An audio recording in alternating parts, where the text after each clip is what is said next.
नामाकृतिं स्मरेत् तेन विघ्नाः प्रणश्यन्ति सिद्ध्यन्ति च मनोरथाः।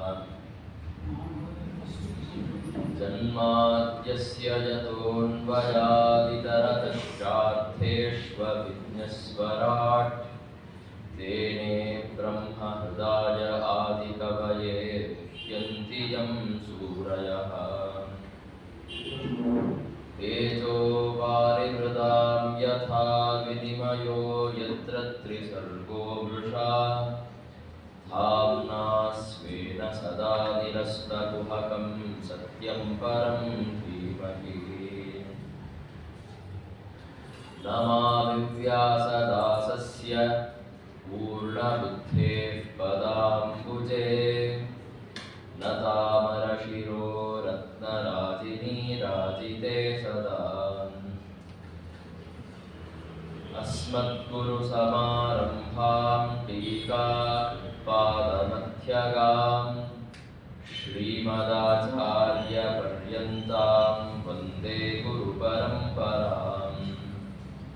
नारायणं नमस्कृत्य नरं चैव नरोत्तमं देवीं सरस्वतीं व्यासं ततो ग्रन्थमुदीरये।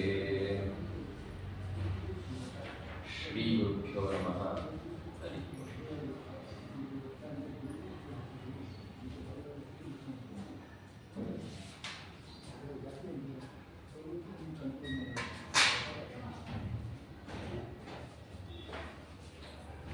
ನರಸಿಂಹ ರೂಪವನ್ನ ಧಾರಣ ಮಾಡಿ ಶ್ರೀಮನ್ನಾರಾಯಣ ಹಿರಣ್ಯಕಶಿಪುವನ್ನ ಸಂಹಾರ ಮಾಡಿದ. ಮತ್ತೆ ತಾನು ಸರ್ವಗತನಾಗಿದ್ದೇನೆ ಎನ್ನುವಂತಹ ಪ್ರಮೇಯವನ್ನ ಎಲ್ಲರಿಗೂ ಪ್ರಮಾಣಿತ ಮಾಡಿಕೊಟ್ಟಿದ್ದಾನೆ. ಅನಂತರದಲ್ಲಿ ಆ ಹಿರಣ್ಯಕಶಿಪು ಅಂತನ್ನುವಂತಹ ಅಸುರನನ್ನ ಸಂಹಾರ ಮಾಡಲಿಕ್ಕೆ ಯಾವ ಒಂದು ಕ್ರೋಧವನ್ನ ಧಾರಣೆ ಮಾಡಿದ್ದ ಪರಮಾತ್ಮ, ಏನು ಒಂದು ಕ್ರೋಧವನ್ನ ಪ್ರದರ್ಶನ ಮಾಡುತ್ತಾ ಇದ್ದ, ಅದನ್ನ ಶಾಂತಗೊಳಿಸೋದಕ್ಕಾಗಿ ಅಂತ ಎಲ್ಲ ದೇವತೆಗಳು, ಬ್ರಹ್ಮಾದಿ ದೇವತೆಗಳು, ಋಷಿಗಳು, ಸಿದ್ಧರು ಎಲ್ಲರೂ ಸ್ತೋತ್ರ ಮಾಡಿದರು. ಆದರೆ ನರಸಿಂಹದೇವರ ಕ್ರೋಧ ಮಾತ್ರ ಶಾಂತ ಆಗಲಿಲ್ಲ. ಅಂದರೆ ಅವರು ತಮ್ಮ ಕ್ರೋಧ ಪ್ರದರ್ಶನವನ್ನ ನಿಲ್ಲಿಸಲಿಲ್ಲ ಅಂತ ಅಭಿಪ್ರಾಯ. ಎಲ್ಲ ದೇವತೆಗಳು ಇದನ್ನ ನೋಡಿದರು.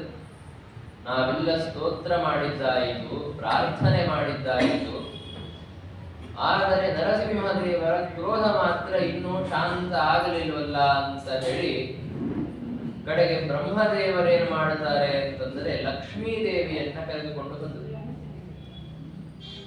ಲಕ್ಷ್ಮೀದೇವಿಯನ್ನ ಕರೆದುಕೊಂಡು ಬಂದು, ಅಮ್ಮ ನೀನಾದರೂ ಹೋಗಿ ಕ್ರೋಧವನ್ನ ಶಾಂತಗೊಳಿಸು ಅಂತ ಪ್ರಾರ್ಥನೆ ಮಾಡಿ. ಆಗಲಿ ಅಂತ ಅವಳು ನರಸಿಂಹದೇವರ ಹತ್ತಿರ ಹೋದಳು.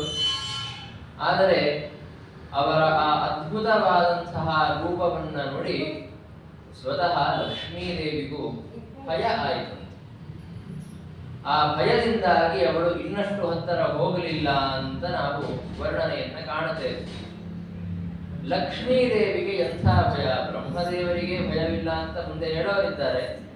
ಲಕ್ಷ್ಮೀದೇವಿಗೆ ಎಂಥ ಭಯ ಅಂತ ನಮಗೆ ಪ್ರಶ್ನೆ ಬಂತು. ಅದಕ್ಕೆ ಶ್ರೀಮದ್ ಆಚಾರ್ಯರು ನಮಗೆ ನಿರ್ಣಯವನ್ನ ಕೊಡುತ್ತಾರೆ. ಲಕ್ಷ್ಮೀದೇವಿಗಾಗಲಿ ಬ್ರಹ್ಮದೇವರಿಗಾಗಲಿ ಈ ನರಸಿಂಹ ರೂಪವನ್ನ ನೋಡಿ ಕಿಂಚಿತ್ತೂ ಭಯ ಆಗಿಲ್ಲ. ಹಾಗಿದ್ದರೆ ಆ ರೀತಿ ಯಾಕೆ ವರ್ತನೆ ಮಾಡುತ್ತಾ ಇದ್ದಾರೆ? ಲಕ್ಷ್ಮೀದೇವಿಯನ್ನ ಕಳಿಸಿದರೆ ನಾನು ಎಂದೂ ನೋಡದಂತಹ ರೂಪ ಇದು, ಇನ್ನು ನನಗೆ ಭಯ ಆಗ್ತಾ ಇದೆ ಅಂತನ್ನುವಂತೆ ಅವಳು ತೋರಿಸ್ತಾ ಇದ್ದಾಳಲ್ಲ, ಯಾಕದು ಅಂತಂದರೆ ಈಗ ಸದ್ಯಕ್ಕೆ ಈ ಒಂದು ಅವಸರದಲ್ಲಿ ಪ್ರಹ್ಲಾದನಿಗೆ ಹೆಚ್ಚು ಮಹತ್ವ ಸಿಗಬೇಕು. ಅಂದರೆ ಪ್ರಹ್ಲಾದನ ಮೇಲೆ ಪರಮಾತ್ಮನಿಗೆ ತುಂಬಾ ವಾತ್ಸಲ್ಯ ಇದೆ ಅಂತನ್ನುವುದು, ತುಂಬಾ ಪ್ರೀತಿ ಇದೆ ಅಂತನ್ನುವುದು ಜಗತ್ತಿನಲ್ಲಿ ಸ್ಪಷ್ಟವಾಗಿ ಕಾಣಿಸಬೇಕು. ಅದಕ್ಕಾಗಿ ಲಕ್ಷ್ಮೀದೇವಿ, ಬ್ರಹ್ಮದೇವರವರೆಲ್ಲ ತಾವೇ ಸ್ವತಃ ಹಿಂದೆ ಉಳಿದು ಪ್ರಹ್ಲಾದನನ್ನ ಕಳಿಸಬೇಕು ಅಂತನ್ನುವ ವಿಚಾರದಿಂದ ನಮಗೆ ಭಯವಾಗಿದೆ, ಆದ್ದರಿಂದ ನಾವು ಹತ್ತಿರ ಹೋಗುತ್ತಾ ಇಲ್ಲ ಅನ್ನುವಂತೆ ತೋರಿಸ್ತಾ ಇದ್ದಾರಷ್ಟೆ. ಅವರಿಗೇನು ಭಯ ಆಗಿಲ್ಲ ಅಂತ ಶ್ರೀಮದ್ ಆಚಾರ್ಯರು ನಿರ್ಣಯವನ್ನ ಕೊಡುತ್ತಾರೆ. ಅಷ್ಟೇ ಅಲ್ಲ, ಅವರರಾದಂಥವರ ಬಗ್ಗೆಯೂ, ಅಂದರೆ ಪ್ರಹ್ಲಾದ ತುಂಬಾ ಅವರನಾದಂಥವನು. ಲಕ್ಷ್ಮೀದೇವಿ, ಬ್ರಹ್ಮದೇವರು, ರುದ್ರದೇವರು ಅಷ್ಟು ಉತ್ತಮನಾದಂತಹ ಭಕ್ತ ಅಲ್ಲ ಅವನು. ಆದರೂ ಅಂತಹ ಅವರನಾದಂತಹ ಭಕ್ತನ ಮೇಲೆ ಕೆಲವೊಂದು ವಿಶೇಷಾವಸರಗಳಲ್ಲಿ ತನ್ನ ಪ್ರೇಮವನ್ನ, ತನ್ನ ವಾತ್ಸಲ್ಯವನ್ನ ತೋರಿಸುವುದಕ್ಕಾಗಿ ಪರಮಾತ್ಮ ಆ ರೀತಿ ಲೀಲೆಯನ್ನ ಮಾಡುತ್ತಾನೆ. ಅದಕ್ಕನುಸಾರವಾಗಿ ಅವನ ಎಲ್ಲ ಭಕ್ತರೂ ಸಹ ಲೀಲೆಯನ್ನ ಮಾಡುತ್ತಾರೆ. ಲಕ್ಷ್ಮೀದೇವಿಯು ಅದಕ್ಕಾಗಿ ಹಾಗೆ ನಡೆದುಕೊಂಡದ್ದು. ಅಷ್ಟೇ ಅಲ್ಲ, ಅಸುರ ಜನರಿಗೆ ಮೋಹವನ್ನುಂಟು ಮಾಡುವುದು ಅಂತನ್ನುವಂತಹ ಉದ್ದೇಶವಂತೂ ಇದ್ದೇ ಇದೆ. ಅವರು ನೋಡುತ್ತಾರೆ, ಓಹೋ, ಲಕ್ಷ್ಮೀದೇವಿ ಹೆದರಿಕೊಳ್ತಾ ಇದ್ದಾಳೆ ಅಂದರೆ ಲಕ್ಷ್ಮೀದೇವಿ ಪ್ರಹ್ಲಾದನಿಗಿಂತ ಕಡಿಮೆ ಭಕ್ತಳು ಅಂತ ತಿಳಿದುಕೊಳ್ಳುತ್ತಾರೆ. ಬ್ರಹ್ಮದೇವರು, ವಾಯುದೇವರು, ರುದ್ರದೇವರು ಇವರೆಲ್ಲ ಪ್ರಹ್ಲಾದನಿಗಿಂತ ಅವರರು. ಯಾಕೆಂದ್ರೆ ಪ್ರಹ್ಲಾದನಿಗೆ ಭಯ ಆಗಲಿಲ್ಲ, ಇವರಿಗೆ ಭಯ ಆಗಿದೆ ಅಂದ್ರೆ ಇವರೆಲ್ಲ ಅವರರು ಅಂತ ತಿಳಿದುಕೊಳ್ಳುತ್ತಾರೆ. ಈ ರೀತಿ ಅವರಿಗೆ ಭ್ರಾಂತಿ ಬರಲಿ ಎನ್ನುವಂತಹ ಕಾರಣವೂ ಇದೆ. ಹೀಗೆ ಲಕ್ಷ್ಮೀದೇವಿಯೂ ಸಹ ನಾನು ಹೋಗೋದಿಲ್ಲ ಅಂತ ಹೇಳಿದರು. ಆವಾಗ ಕಡೆಗೆ ಬ್ರಹ್ಮದೇವರು ತಮ್ಮ ಹತ್ತಿರ ನಿಂತಹ ಪ್ರಹ್ಲಾದನನ್ನ ನರಸಿಂಹದೇವರ ಕಡೆಗೆ ಕಳಿಸ್ತಾರೆ. ಬ್ರಹ್ಮದೇವರಂದ್ರು, ನೋಡಪ್ಪ, ನಮ್ಮ ಸ್ವಾಮಿ ನರಸಿಂಹದೇವರು ನಿನ್ನ ತಂದೆಯನ್ನ ಸಂಹಾರ ಮಾಡುವುದಕ್ಕೆ ನಿನ್ನ ತಂದೆಯ ಮೇಲೆ ಕ್ರೋಧವನ್ನು ಮಾಡಿಕೊಂಡಿದ್ದಾರೆ. ಆದ್ದರಿಂದ ಅವರನ್ನ ನೀನೇ ಹೋಗಿ ಶಾಂತ ಮಾಡಬೇಕು ಅಂತ ಬ್ರಹ್ಮದೇವರು ಪ್ರಹ್ಲಾದನಿಗೆ ಹೇಳಿದರು. ಆ ಪ್ರಹ್ಲಾದ ಆಗಲಿ ಅಂತ ಒಪ್ಪಿಕೊಂಡ. ಸಣ್ಣ ಹುಡುಗ ಬ್ರಹ್ಮದೇವರ ನರಸಿಂಹದೇವರ ಹತ್ತಿರಕ್ಕೆ ಹೋಗಿ ಸಾಷ್ಟಾಂಗ ನಮಸ್ಕಾರವನ್ನ ಮಾಡುತ್ತಾನೆ. ನರಸಿಂಹದೇವರು ಪ್ರಹ್ಲಾದನನ್ನು ನೋಡಿದರು. ತನ್ನ ಭಕ್ತ ಸಾಷ್ಟಾಂಗ ನಮಸ್ಕಾರವನ್ನ ಮಾಡುತ್ತಾ ಇದ್ದಾನೆ. ಅಷ್ಟೇ ಇಲ್ಲ, ಇಂತಹ ಭಯಂಕರವಾದಂತಹ ರೂಪವನ್ನ ನೋಡಿ ಯಾವುದೇ ರೀತಿಯ ಭಯವನ್ನ ಅವನು ಮಾಡಿಕೊಂಡಿಲ್ಲ. ಇದನ್ನ ನೋಡಿ ನರಸಿಂಹದೇವರು ತಮ್ಮ ಕರಕಮಲವನ್ನ ಪ್ರಹ್ಲಾದನ ಶಿರಸ್ಸಿನ ಮೇಲೆ ಇಟ್ಟಿದ್ದಾರೆ. ಆ ರೀತಿ ನರಸಿಂಹದೇವರ ಕರಸ್ಪರ್ಶದಿಂದ ಪ್ರಹ್ಲಾದನಿಗೆ ತುಂಬಾ ಸಂತೋಷವಾಯಿತು ಅಂತ ವರ್ಣನೆ ಮಾಡುತ್ತಾರೆ. ಅವನ ಸಂಪೂರ್ಣ ಶರೀರದಲ್ಲಿ ರೋಮಾಂಚನವಾಯಿತಂತೆ. ನರಸಿಂಹದೇವರ ಕರಸ್ಪರ್ಶದಿಂದ ರೋಮಾಂಚನವಾಯಿತು. ಅವನ ಮನಸ್ಸಿನಲ್ಲಿ ತುಂಬಾ ಸಂತೋಷ ಮತ್ತೆ ಭಕ್ತಿಯ ಉದ್ರೇಕವಾಯಿತು. ಆ ಭಕ್ತಿಯುದ್ರೇಕದಿಂದಾಗಿ ಆರ್ದ್ರವಾದಂತಹ ಮನಸ್ಸಿನಿಂದ ಅವನ ಕಣ್ಣುಗಳಲ್ಲಿ ಆನಂದ ಬಾಷ್ಪಗಳು ಬಂದಿವೆ. ಈ ರೀತಿಯ ಒಂದು ಅತ್ಯಂತ ಸಂತೋಷದ ಸಂಭ್ರಮದ ಸ್ಥಿತಿಯಲ್ಲಿ ಪ್ರಹ್ಲಾದ ಇದ್ದಾನೆ. ಮತ್ತೆ ಅದೇ ಸಂದರ್ಭದಲ್ಲಿ ಪ್ರಹ್ಲಾದ ನರಸಿಂಹದೇವರ ಸ್ತೋತ್ರವನ್ನ ಮಾಡುತ್ತಾನೆ. ಅದು ಪ್ರಾರ್ಥನೆಯ ರೂಪದಲ್ಲಿ, ಸ್ತೋತ್ರದ ರೂಪದಲ್ಲಿ ಮತ್ತು ಭಗವಂತನ ಅನೇಕ ಗುಣಗಳ ವರ್ಣನೆಯ ರೂಪದಲ್ಲಿ ನಮಗೆ ಕಂಡು ಬರ್ತದೆ. ಪ್ರಹ್ಲಾದನ ಮೊದಲ ಮಾತು, ಎಲ್ಲ ವೇದಗಳಲ್ಲಿ ಪರಮಾತ್ಮನ ಬಗ್ಗೆ ಹೇಳಿದಂತಹ ಗುಣಗಳಿವೆ ಅಲ್ಲ, ಅವುಗಳಿಂದ ಖಚಿತವಾದಂತಹ ಮಾತುಗಳೇ ಪ್ರಹ್ಲಾದನ ಮಾತುಗಳು. ಅದನ್ನ ನಾವು ನೋಡುತ್ತೇವೆ. ಪ್ರಹ್ಲಾದ ಅಂದ, ಸ್ವಾಮಿ, ನಿನಗೆ ನನ್ನಗಿಂತ ದೊಡ್ಡ ದೊಡ್ಡ ಭಕ್ತರಿದ್ದಾರೆ. ಬ್ರಹ್ಮಾದಿ ದೇವತೆಗಳು, ದೊಡ್ಡ ದೊಡ್ಡ ಋಷಿಗಳು, ಸಿದ್ಧರು, ಅನೇಕ ಭಕ್ತರಿದ್ದಾರೆ. ಅವರೆಲ್ಲ ಸತ್ವೈಕತಾನ ಮತಿಗಳು. ಅಂದರೆ ಅವರಲ್ಲಿ ಸತ್ವಗುಣದ ಅತಿಶಯ ಇರುವ ಕಾರಣದಿಂದಾಗಿ ಪರಮಾತ್ಮನಲ್ಲಿಯೇ ಅನನ್ಯವಾಗಿ ತಮ್ಮ ಮನಸ್ಸನ್ನ ಏಕಾಗ್ರಗೊಳಿಸಿದಂತಹ ಮಹಾನುಭಾವರು. ಅಂತಹ ಮಹಾನುಭಾವರು ತಮ್ಮ ವಚಸಾಂ ಪ್ರವಾಹೈ, ತಮ್ಮ ಮಾತುಗಳ ಪ್ರವಾಹದಿಂದ, ಅಂದರೆ ಸದಾಕಾಲ ಪರಮಾತ್ಮನ ಬಗ್ಗೆ ಮಾತಾಡ್ತಾ ಇರ್ತಾರೆ, ಪರಮಾತ್ಮನ ಮಹಾತ್ಮ್ಯವನ್ನ, ಪರಮಾತ್ಮನ ಅನೇಕ ಗುಣಗಳನ್ನ ವರ್ಣನೆ ಮಾಡ್ತಾ ಇರ್ತಾರೆ. ಆ ರೀತಿ ಸದಾ ಕಾಲದಲ್ಲಿ ತಮ್ಮ ವಚನ ಪ್ರವಾಹಗಳಿಂದ ಪರಮಾತ್ಮನ ಮಹಾತ್ಮ್ಯವನ್ನ, ಗುಣಗಳನ್ನ ವರ್ಣನೆ ಮಾಡ್ತಾ ಇದ್ದರೂ ಇಲ್ಲಿಯ ತನಕನೂ ಅವರು ದೇವರ ಮಾಹಾತ್ಮ್ಯದ ಅಂತವನ್ನ ಮುಟ್ಟೋದಕ್ಕೆ ಆಗಿಲ್ಲ. ಇನ್ನು ಅವರಿಗೆ ಭಗವಂತನ ಎಲ್ಲ ಗುಣಗಳನ್ನ ಹೇಳಿ ಮುಗಿಸ್ಲಿಕ್ಕೆ ಆಗಿಲ್ಲ. ಲಕ್ಷ್ಮೀದೇವಿಗೂ ಕೂಡ ಆಗಿಲ್ಲ. ಇದನ್ನ ವಿಷ್ಣು ಸೂಕ್ತದಲ್ಲಿ ನಾವು ಕಾಣುತ್ತೇವೆ. ನತೇ ವಿಷ್ಣು ಜಾಯಮಾನೋ ನ ಜಾತೋ ದೇವ ಮಹಿಮ್ನ ಪರಮಂತಮಾಪ ಅಂತ.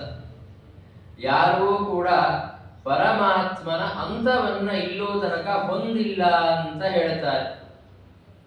ಇಲ್ಲಿಗೆ ಬಂದು ಪರಮಾತ್ಮನ ಗುಣಗಳು ಮುಗಿಯಿತು ಅಂತ ಯಾರಿಗೂ ಆ ಹಂತ ಸಿಕ್ಕೇ ಇಲ್ಲ. ಆ ರೀತಿಯ ಮಹಾನುಭಾವರಾದಂತಹ ಭಕ್ತರಿಂದ ಸ್ತೋತ್ರ ಮಾಡಿಸಿಕೊಳ್ಳುವಂತಹ ಅನಂತ ಗುಣ ಪರಿಪೂರ್ಣನಾದ ನೀನು ನನ್ನಂತಹ ಉಗ್ರ ಜಾತಿಯ ಒಬ್ಬ ವ್ಯಕ್ತಿಗೆ, ಅಂದರೆ ಅಸುರ ಜಾತಿಯ ಒಬ್ಬ ಬಾಲಕನ ಮೇಲೆ ಪ್ರಸಾದವನ್ನ ಮಾಡಬಹುದಾ, ನನ್ನಿಂದ ನೀನು ಸಂತುಷ್ಟನಾಗಬಹುದಾ ಅಂತ ಪ್ರಹ್ಲಾದ ಪ್ರಾರ್ಥನೆ ಮಾಡಿದ. ಹೀಗೆ ಪ್ರಾರ್ಥನೆಯನ್ನ ಮಾಡಿದ ಅನಂತರದಲ್ಲಿ ತಾನು ಮಾಡಿದ ಪ್ರಾರ್ಥನೆಗೆ ಉತ್ತರವನ್ನ, ಅಥವಾ ಒಂದು ರೀತಿಯಲ್ಲಿ ನರಸಿಂಹದೇವರು ನನ್ನ ಮೇಲೂ ಸಂತುಷ್ಟರಾಗಬಹುದು ಅಂತನ್ನುವುದನ್ನು ಸಾಧನೆ ಮಾಡುವಂತೆ ಒಂದೆರಡು ಮಾತುಗಳನ್ನು ಆಡುತ್ತಾರೆ ಪ್ರಹ್ಲಾದರಾಜ. ಪ್ರಹ್ಲಾದ ಅಂತಾನೆ, ಇಲ್ಲ, ಪರಮಾತ್ಮ ನನ್ನ ಮೇಲೂ ಸಂತುಷ್ಟ ಆಗಬಹುದು. ಯಾಕೆ ಎಂದರೆ ಭಗವಂತನಿಗೆ ಭಗವಂತನ ಸಂತೋಷವನ್ನ ಹೊಂದೋದಕ್ಕೆ ಬೇಕಾದಂತಹದ್ದು ಒಂದೇ ಒಂದು ಸಾಧನ, ಅದು ಭಗವತ್ ಭಕ್ತಿ, ಬೇರೆ ಏನೂ ಅಲ್ಲ. ಮನ್ಯೇ ಧನಾಭಿಜನ ರೂಪ ತಪಶ್ರುತೌಜಸ್ತೇಜ ಪ್ರಭಾವ ಬಲ ಪೌರುಷ ಬುದ್ಧಿ ಯೋಗಾ ನಾರಾಧನಾಯ ಹಿ ಭವಂತಿ ಪರಸ್ಯ ಪುಂಸಃ ಭಕ್ತ್ಯಾ ತುತೋಷ ಭಗವಾನ್ ನನು ಯೂಥಪಾಯ ಅಂತ. ಪರಮಾತ್ಮನ ಆರಾಧನೆಗೆ, ಎಂದರೆ ಪರಮಾತ್ಮನನ್ನ ಪ್ರಸನ್ನಗೊಳಿಸೋದಕ್ಕೆ ಏನು ಬೇಕು? ಧನ ಅಂದರೆ ದುಡ್ಡು, ಅಭಿಜನ ಅಂದರೆ ಅವನ ಕುಲೀನತ್ವ, ಒಳ್ಳೆಯ ಕುಲದಲ್ಲಿ ಹುಟ್ಟಿದ್ದಾನೆ ಅಂತ, ರೂಪ, ತೇಜಸ್ಸು, ತಪಸ್ಸು ಅಥವಾ ಬೇರೆ ಈ ರೀತಿಯ ಏನೇ ಗುಣಗಳು, ಇವುಗಳು ಪರಮಾತ್ಮನ ಆರಾಧನೆಗೆ, ಪರಮಾತ್ಮನನ್ನ ಸಂತೋಷಗೊಳಿಸೋದಕ್ಕೆ ಮುಖ್ಯ ಅಲ್ಲ. ಮತ್ತೆ ಮುಖ್ಯವಾದದ್ದು ಯಾವುದು? ಭಕ್ತಿ, ಅದು ಬೇಕು. ಭಗವಂತ ಏನು ಈ ರೀತಿ ಹೇಳಿಲ್ಲ. ಯಾರಾದರೂ ಒಬ್ಬ ಅತ್ಯಂತ ಧನಿಕನಾದಂತಹ ವ್ಯಕ್ತಿ, ಅತ್ಯಂತ ಸುರೂಪಿಯಾದ ಕುಲೀನನಾದಂತಹ ವ್ಯಕ್ತಿ ಬಂಗಾರದ ಪಾತ್ರೆಯಲ್ಲಿ ಒಳ್ಳೆ ಒಳ್ಳೆಯ ಖಾದ್ಯ ಪದಾರ್ಥಗಳನ್ನು ತೆಗೆದುಕೊಂಡು ಬಂದು ನನಗೆ ನೈವೇದ್ಯ ಮಾಡಿದರೆ ಮಾತ್ರ ನಾನು ಸಂತುಷ್ಟನಾಗುತ್ತೇನೆ ಅಂತ ಭಗವಂತ ಹೇಳಿಲ್ಲ. ಇದು ಯಾವುದೂ ಅವನಿಗೆ ಬೇಡ. ಕೇವಲ ಭಕ್ತಿ ಬೇಕು ಪರಮಾತ್ಮನಿಗೆ.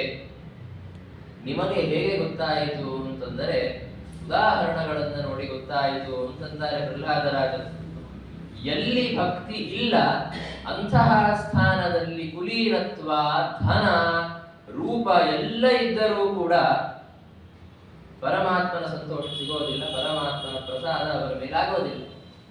ಇನ್ನು ಎಲ್ಲಿ ಭಕ್ತಿ ಇದೆ ಅಂತಹ ಸ್ಥಾನದಲ್ಲಿ ಯಾವುದೇ ರೂಪ, ಕುಲ, ಧನ ಏನು ಇಲ್ಲದೆ ಇದ್ರೂ ಪರಮಾತ್ಮನ ಪ್ರಸಾದವಾಗತ್ತೆ. ಉದಾಹರಣೆಗೆ ಭಕ್ತ್ಯಾ ತುತೋಷ ಭಗವಾನ್ ನನು ಯೂಥಪಾಯ. ಯೂಥಪ ಅಂದರೆ ಗಜೇಂದ್ರ. ಅವನ ಮೇಲೆ ಪರಮಾತ್ಮ ಪ್ರಸನ್ನನಾದ. ಪ್ರಸನ್ನನಾಗುವುದು ಅಂತಂದರೆ ತನ್ನ ವೈಕುಂಠವನ್ನ ಬಿಟ್ಟು ಅಲ್ಲಿಯ ತನಕ ಗರುಡ ದೇವರ ಮೇಲೆ ಬಂದು ಅವರನ್ನ ರಕ್ಷಣೆ ಮಾಡಿದ, ಅಷ್ಟು ಪ್ರಸನ್ನನಾದ. ಹೇಗೆ ಅಷ್ಟು ಪ್ರಸನ್ನನಾದ? ಆ ಗಜೇಂದ್ರ ಏನು ಕುಲೀನನ? ಆನೆ ಅಂದರೆ ಪಶು ಜಾತಿಯಲ್ಲಿ ಹುಟ್ಟಿದಂಥವನು. ಅವನಿಗೆ ಏನು ಕುಲ ಇಲ್ಲ, ಏನು ದುಡ್ಡಿಲ್ಲ, ರೂಪ ಅಂತೂ ಇಲ್ಲವೇ ಇಲ್ಲ. ಆನೆ ಏನು ರೂಪ ಇರಬೇಕು? ಏನೂ ಇಲ್ಲ. ಆದರೂ ಕೂಡ ಆ ಗಜೇಂದ್ರನ ಮೇಲೆ ಪರಮಾತ್ಮ ಸಂತುಷ್ಟನಾದ. ಯಾಕೆ ಆದ? ಭಕ್ತಿಯ ದೋಷ, ಭಕ್ತಿಯಿಂದಾಗಿ ಅವನ ಮೇಲೆ ಸಂತುಷ್ಟನಾದ ಪರಮಾತ್ಮ. ಯಾವ ಕುಲಾದಿಗಳು ಇಲ್ಲದಿದ್ದರೂ, ದುಡ್ಡು ಇಲ್ಲದೇ ಇದ್ದರೂ, ಅತ್ಯಂತ ದಯನೀಯ ಸ್ಥಿತಿಯಲ್ಲಿ ಇತ್ತು ಆ ಗಜೇಂದ್ರ, ಆದರೂ ಸಂತುಷ್ಟನಾದ ಪರಮಾತ್ಮ. ಹೀಗಾಗಿ ಭಕ್ತಿಯಿಂದ ಭಗವಂತನಿಗೆ ಸಂತೋಷ ಆಗತ್ತೆ ಹೊರತು ಯಾವುದೇ ಕುಲಾದಿಗಳಿಂದ ಅಲ್ಲ. ಯಾಕೆ ಅಂದರೆ ಇನ್ನೊಂದು ಉದಾಹರಣೆಯೂ ಇದೆ. ಭಕ್ತಿ ಇಲ್ಲದೆ ಹೋದರೆ ಯಾವುದೇ ರೀತಿಯ ಪರಮಾತ್ಮನ ಸಂತೋಷ ಸಿಗೋದಿಲ್ಲ. ಕುಲೀನತ್ವ ಇರಲಿ, ಧನ ಇರಲಿ, ರೂಪ ಇರಲಿ, ಪರಮಾತ್ಮನ ಪ್ರಸಾದ ಆಗೋದಿಲ್ಲ. ಅದಕ್ಕೆ ಉದಾಹರಣೆಯನ್ನು ಕೊಡ್ತಾರೆ. ವಿಪ್ರಾತ್ ವಿಷಡ್ಗುಣಯುತಾತ್ ಅರವಿಂದನಾಭ ಪಾದಾರವಿಂದ ವಿಮುಖಾತ್ ಸ್ವವಜಂ ವರಿಷ್ಠಂ ಮನ್ಯೇ ಅಂತ. ಒಬ್ಬ ಬ್ರಾಹ್ಮಣನಿದ್ದಾನೆ, ದ್ವಾದಶ ಗುಣಗಳಿಂದ ಯುಕ್ತನಾದಂತಹ ಬ್ರಾಹ್ಮಣ. ಆದರೆ ಅವನು ಅರವಿಂದನಾಭ ಪಾದಾರವಿಂದ ವಿಮುಖನಾಗಿದ್ದಾನೆ, ಅಂದರೆ ಪರಮಾತ್ಮನ ಪಾದಾರವಿಂದಗಳಿಂದ ವಿಮುಖನಾಗಿದ್ದಾನೆ. ಭಗವಂತನ ಮೇಲೆ ಭಕ್ತಿ ಇಲ್ಲ, ಪರಮಾತ್ಮನ ಸ್ವಾತಂತ್ರ್ಯದ ದೃಢ ನಿಶ್ಚಯ ಇಲ್ಲ ಅಂತ ಅಭಿಪ್ರಾಯ. ಅಂತಹ ಒಬ್ಬ ಬ್ರಾಹ್ಮಣನಿಗಿಂತ ಶ್ವಪಜಂ ವರಿಷ್ಠಂ ಮನ್ಯೆ, ಅಂದರೆ ಪರಮಾತ್ಮನ ಬಗ್ಗೆ ಭಕ್ತಿಯನ್ನ ಹೊಂದಿದಂತಹ ಒಬ್ಬ ಚಂಡಾಲನನ್ನ, ಶ್ವಪಜ ಅಂದರೆ ಚಂಡಾಲ ಅಂತರ್ಥ, ಅವನನ್ನ ನಾನು ಹೆಚ್ಚು ಶ್ರೇಷ್ಠ ಅಂತ ಪರಿಗಣಿಸ್ತೇನೆ. ಜಾತ್ಯ ಬ್ರಾಹ್ಮಣನಾದಂಥವನು, ಅವನ ಕುಲ ಒಳ್ಳೆಯ ಕುಲ, ಧನ ಇದೆ, ಸುಂದರನಾಗಿದ್ದಾನೆ ಅಂತಲೂ ಇಟ್ಟುಕೊಳ್ಳೋಣ. ಅಂತಹ ಒಬ್ಬ ಒಳ್ಳೆಯ ಬ್ರಾಹ್ಮಣ, ಅವನು ಭಕ್ತನಲ್ಲ, ಆದರೆ ಒಬ್ಬ ಚಂಡಾಲ ಭಕ್ತ ಅಂತಂದರೆ ಪರಮಾತ್ಮನ ಪ್ರಸಾದ ಆ ಭಕ್ತನಾದ ಚಂಡಾಲನ ಮೇಲೆ ಆಗತ್ತೆ ಹೊರತು ಆ ಬ್ರಾಹ್ಮಣನ ಮೇಲೆ ಆಗೋದಿಲ್ಲ. ಆದ್ದರಿಂದ ಭಕ್ತಿ ಮುಖ್ಯ. ಭಕ್ತಿ ಇಲ್ಲದೆ ಒಬ್ಬ ಗುಣಿಯಾದಂತಹ ಧನಿಕನಾದ ಬ್ರಾಹ್ಮಣನ ಮೇಲೂ ಪರಮಾತ್ಮನ ಅನುಗ್ರಹ ಆಗೋದಿಲ್ಲ. ಭಕ್ತಿ ಇತ್ತು ಅಂತಂದರೆ ಗಜೇಂದ್ರನ ಮೇಲೆ, ಪಶುರಾಜನ ಮೇಲೂ ಅನುಗ್ರಹ ಆಗುತ್ತಾ ಇದೆ. ಹೀಗಾಗಿ ಭಕ್ತಿ ಮುಖ್ಯ. ನನ್ನಲ್ಲಿ ಭಕ್ತಿ ಇದೆ, ಆದ್ದರಿಂದ ನಾನು ಅಸುರ ಜಾತಿಯವನಾಗಿದ್ದರು, ತಮೋಗುಣ ಪ್ರಚುರವಾದ ಅಸುರ ವಂಶದಲ್ಲಿ ಹುಟ್ಟಿದವನಾಗಿದ್ದರು, ನನ್ನ ಮೇಲೆ ಪರಮಾತ್ಮನ ಪ್ರಸಾದ ಬರುತ್ತೆ ಅಂತ ಹೇಳ್ತಾರೆ ಪ್ರಹ್ಲಾದರಾಜರು. ಪರಮಾತ್ಮನ ಪ್ರಸಾದ ಯಾರ ಮೇಲಿದೆ? ಭಗವಂತನಲ್ಲಿ ತನ್ನ ಎಲ್ಲವನ್ನು ಸಮರ್ಪಣೆ ಮಾಡಿದಂಥವರು ಯಾರಿದ್ದಾರೆ ಅಂಥವರು ಸಮಸ್ತ ಜಗತ್ತನ್ನ ಪಾವನಗೊಳಿಸುತ್ತಾರೆ ಅಂತ ಹೇಳಿದ್ದಾರೆ.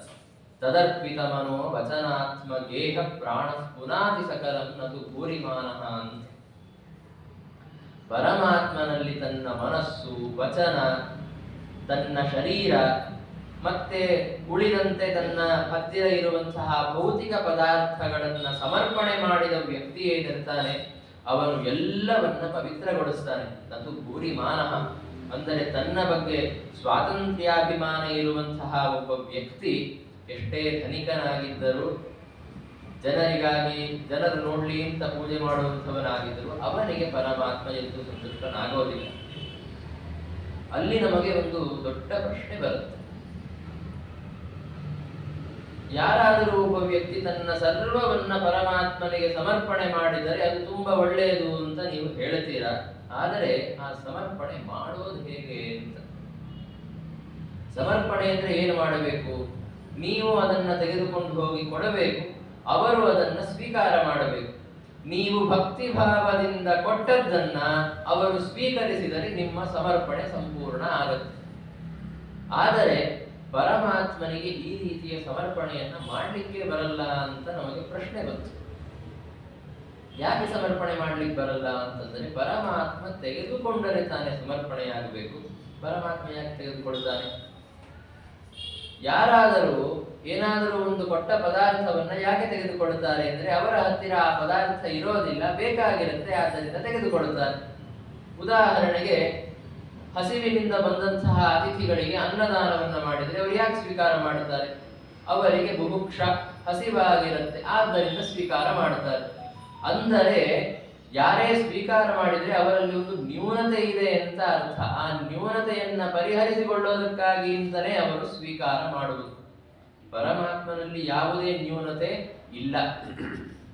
ನ್ಯೂನತೆ ಇಲ್ಲ ಅಂತಂದ ಮೇಲೆ ಭಗವಂತ ಯಾಕೆ ಸ್ವೀಕಾರ ಮಾಡ್ತಾನೆ? ಸ್ವೀಕಾರ ಮಾಡೋದಿಲ್ಲ. ಪರಮಾತ್ಮ ಸ್ವೀಕಾರನೆ ಮಾಡಲಿಲ್ಲ ಅಂತಂದರೆ ನಿಮ್ಮ ಸಮರ್ಪಣೆ ಹೇಗೆ ಪರಿಪೂರ್ಣ ಆಗಬೇಕು? ನೀವು ಭಕ್ತಿಯಿಂದ ಕೊಡ್ತೀರಾ, ಆದರೆ ಅವನು ತೆಗೆದುಕೊಳ್ಳಿಲ್ಲ ಅಂತಂದರೆ ದೇವರಲ್ಲಿ ನಿಮಗೆ ಸಮರ್ಪಣೆ ಮಾಡಲಿಕ್ಕೆ ಹೇಗೆ ಸಾಧ್ಯ ಅಂತ ಪ್ರಶ್ನೆ ಬಂತು. ಅದಕ್ಕೆ ಒಂದು ಅದ್ಭುತವಾದ ಪ್ರಮೇಯವನ್ನ ಪ್ರಹ್ಲಾದರಾಜರು ಹೇಳುತ್ತಾರೆ. ಪರಮಾತ್ಮ ಯಾವುದನ್ನ ಸ್ವೀಕಾರ ಮಾಡುತ್ತಾನೆ, ಪರಮಾತ್ಮನಲ್ಲಿ ಸಮರ್ಪಣೆ ಮಾಡಿದ್ದರಿಂದ ನಿಮಗೇನು ಉಪಯೋಗ ಅಂತ ಎರಡು ವಿಷಯಗಳನ್ನು ಹೇಳುತ್ತಾರೆ. ಮೊದಲ ವಿಷಯ, ನೈವಾತ್ಮನ ಪ್ರಭುರಯಂ ನಿಜ ಲಾಭಪೂರ್ಣ ಮಾನಂ ಜನಾದವಿದುಷ ಕರುಣೋ ವೃಣೀತೆ ಅಂತ.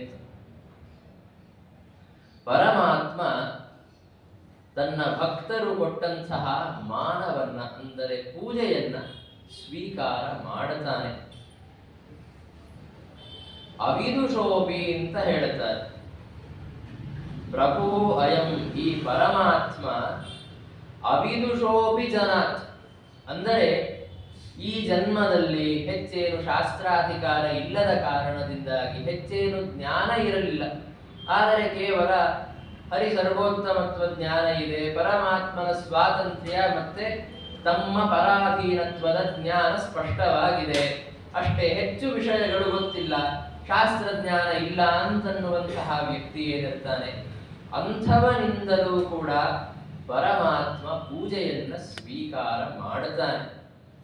ಯಾಕೆ ಸ್ವೀಕಾರ ಮಾಡುತ್ತಾನೆ ಅಂದರೆ ಕರುಣೋ ವೃಣೀತೆ, ಕಾರುಣಿಕನಾಗಿ ಸ್ವೀಕಾರ ಮಾಡುತ್ತಾನೆ. ನನಗೆ ಕೊಟ್ಟಿದ್ದರಿಂದ ಅವನಿಗೆ ಉಪಯೋಗವಿದೆ, ಆದ್ದರಿಂದ ಸ್ವೀಕಾರ ಮಾಡುತ್ತಾನೆ.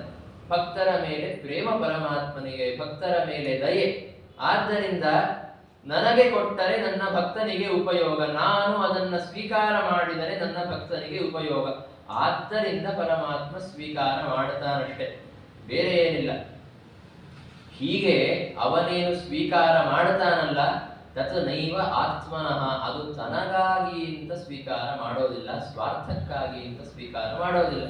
ಯಾಕೆ ಅಂತಂದರೆ ಸಹ ನಿಜ ಲಾಭಪೂರ್ಣ, ಅವನು ತನ್ನ ಸ್ವರೂಪಭೂತವಾದಂತಹ ಆನಂದದಿಂದ ಪೂರ್ಣನಾಗಿದ್ದಾನೆ. ಅವನಿಗೆ ಹೊರಗಿನ ಯಾವುದೋ ಒಂದು ಪದಾರ್ಥದಿಂದ ಸುಖವನ್ನ ಪಡೆದುಕೊಳ್ಳಬೇಕು, ತನ್ನ ಭಕ್ತರು ಮಾಡಿದಂತಹ ನೈವೇದ್ಯವನ್ನ ಸ್ವೀಕಾರ ಮಾಡಿ ಸುಖವನ್ನ ಪಡೆದುಕೊಳ್ಳಬೇಕು, ಅಥವಾ ತನ್ನ ಸುಖವನ್ನ ಅಭಿವೃದ್ಧಿಗೊಳಿಸಿಕೊಳ್ಳಬೇಕು ಅಂತನ್ನುವಂತಹ ಅಪೇಕ್ಷೆ ಅವನಿಗಿಲ್ಲ.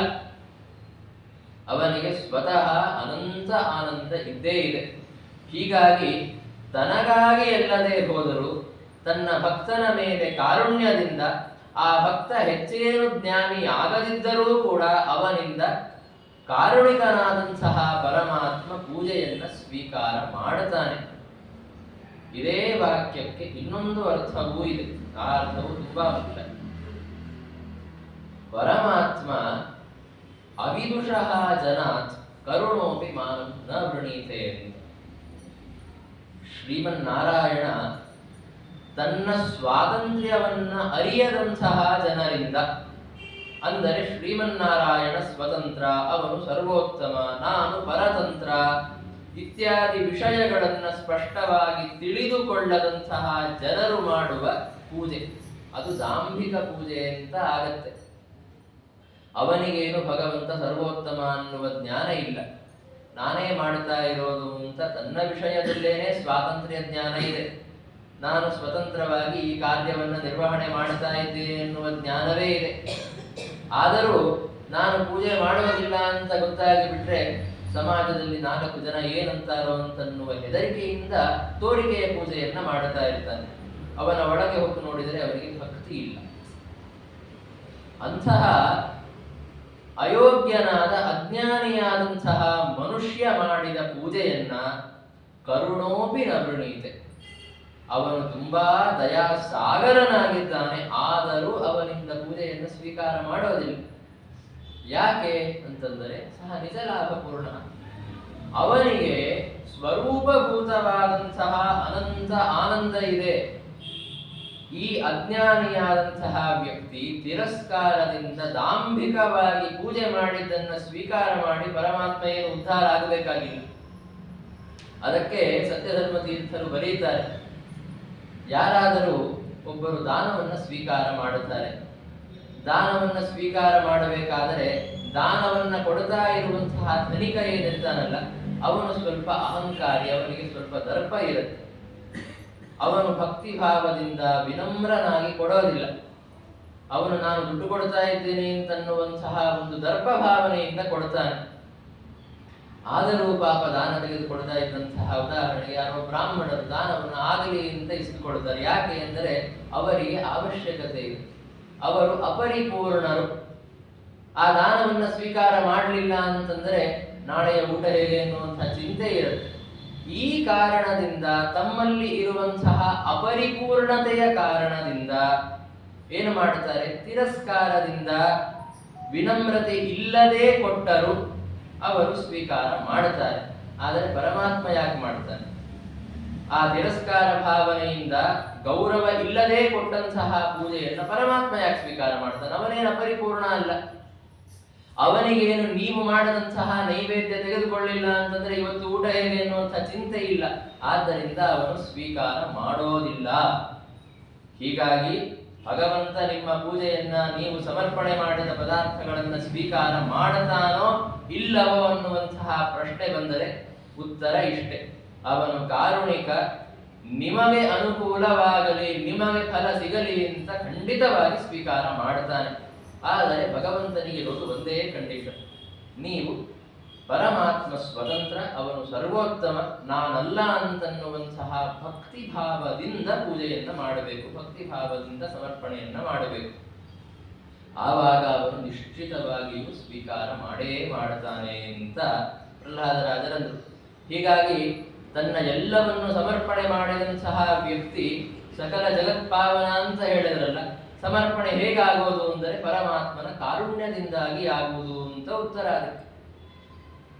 ಇನ್ನು ನಮಗೆ ಪ್ರಶ್ನೆ ಉಳಿಯುತ್ತೆ, ಪರಮಾತ್ಮ ನಮಗೆ ಏನೋ ಸಿಗಬೇಕು ಅಂತ ಪೂಜೆಯನ್ನ ಸ್ವೀಕಾರ ಮಾಡ್ತಾನೆ ಅಂತ ಹೇಳಿದ್ರಲ್ಲ, ಪರಮಾತ್ಮನಿಗೆ ಪೂಜೆ ಮಾಡಿ ಪರಮಾತ್ಮನಿಗೆ ಏನನ್ನೋ ಸಮರ್ಪಣೆ ಮಾಡಿ ನಮಗೇನು ಉಪಯೋಗ? ನೀವು ಜಗತ್ ಪಾವನರಾಗ್ತೀರಾ, ನಾವು ಇರುವಂತಹ ಜಾಗ ಪಾವನ ಆಗಲಿ, ಅದರಿಂದ ನಮಗೇನು ಉಪಯೋಗ ಬಂದಾಗಾಯ್ತು. ನಮಗೆ ಉಪಯೋಗ ಆಗಬೇಕಲ್ಲ ಅಂತಂದರೆ ಐಹಿಕ ಉಪಯೋಗವೇ ಇದೆ ಅಂತ ಹೇಳ್ತಾರೆ. ಏನು ಉಪಯೋಗ? ಯಜ್ಜನೋ ಭಗವತೆ ವಿದಧೀತ ಮಾನಂ ತಚ್ಚಾತ್ಮನೆ ಪ್ರತಿಮುಖಸ್ಯ ಯಥಾ ಮುಖಶ್ರೀ. ಭಗವಂತನಿಗೆ ನೀವು ಏನೇನು ಪೂಜೆಯನ್ನ ಮಾಡುತ್ತೀರಾ, ಪರಮಾತ್ಮನನ್ನ ಕುರಿತು ನೀವು ಏನೇನು ಸಮರ್ಪಣೆಯನ್ನ ಮಾಡುತ್ತೀರಾ, ಅದೆಲ್ಲವೂ ಮರಳಿ ನಿಮಗೇ ಬರುತ್ತೆ. ಯಾಕೆ? ನಾವೆಲ್ಲ ಸ್ಮೃತಿಯಲ್ಲಿ ಕೇಳ್ತೀವಿ, ಪೂಜೆ ಮಾಡಬೇಕಾದ್ರೆ ಹೇಳ್ತೀವಿ ಕೂಡ, ಬಿಂಬೋಸಿ ಪ್ರತಿಬಿಂಬೋಸ್ಮಿ ಅಂತ.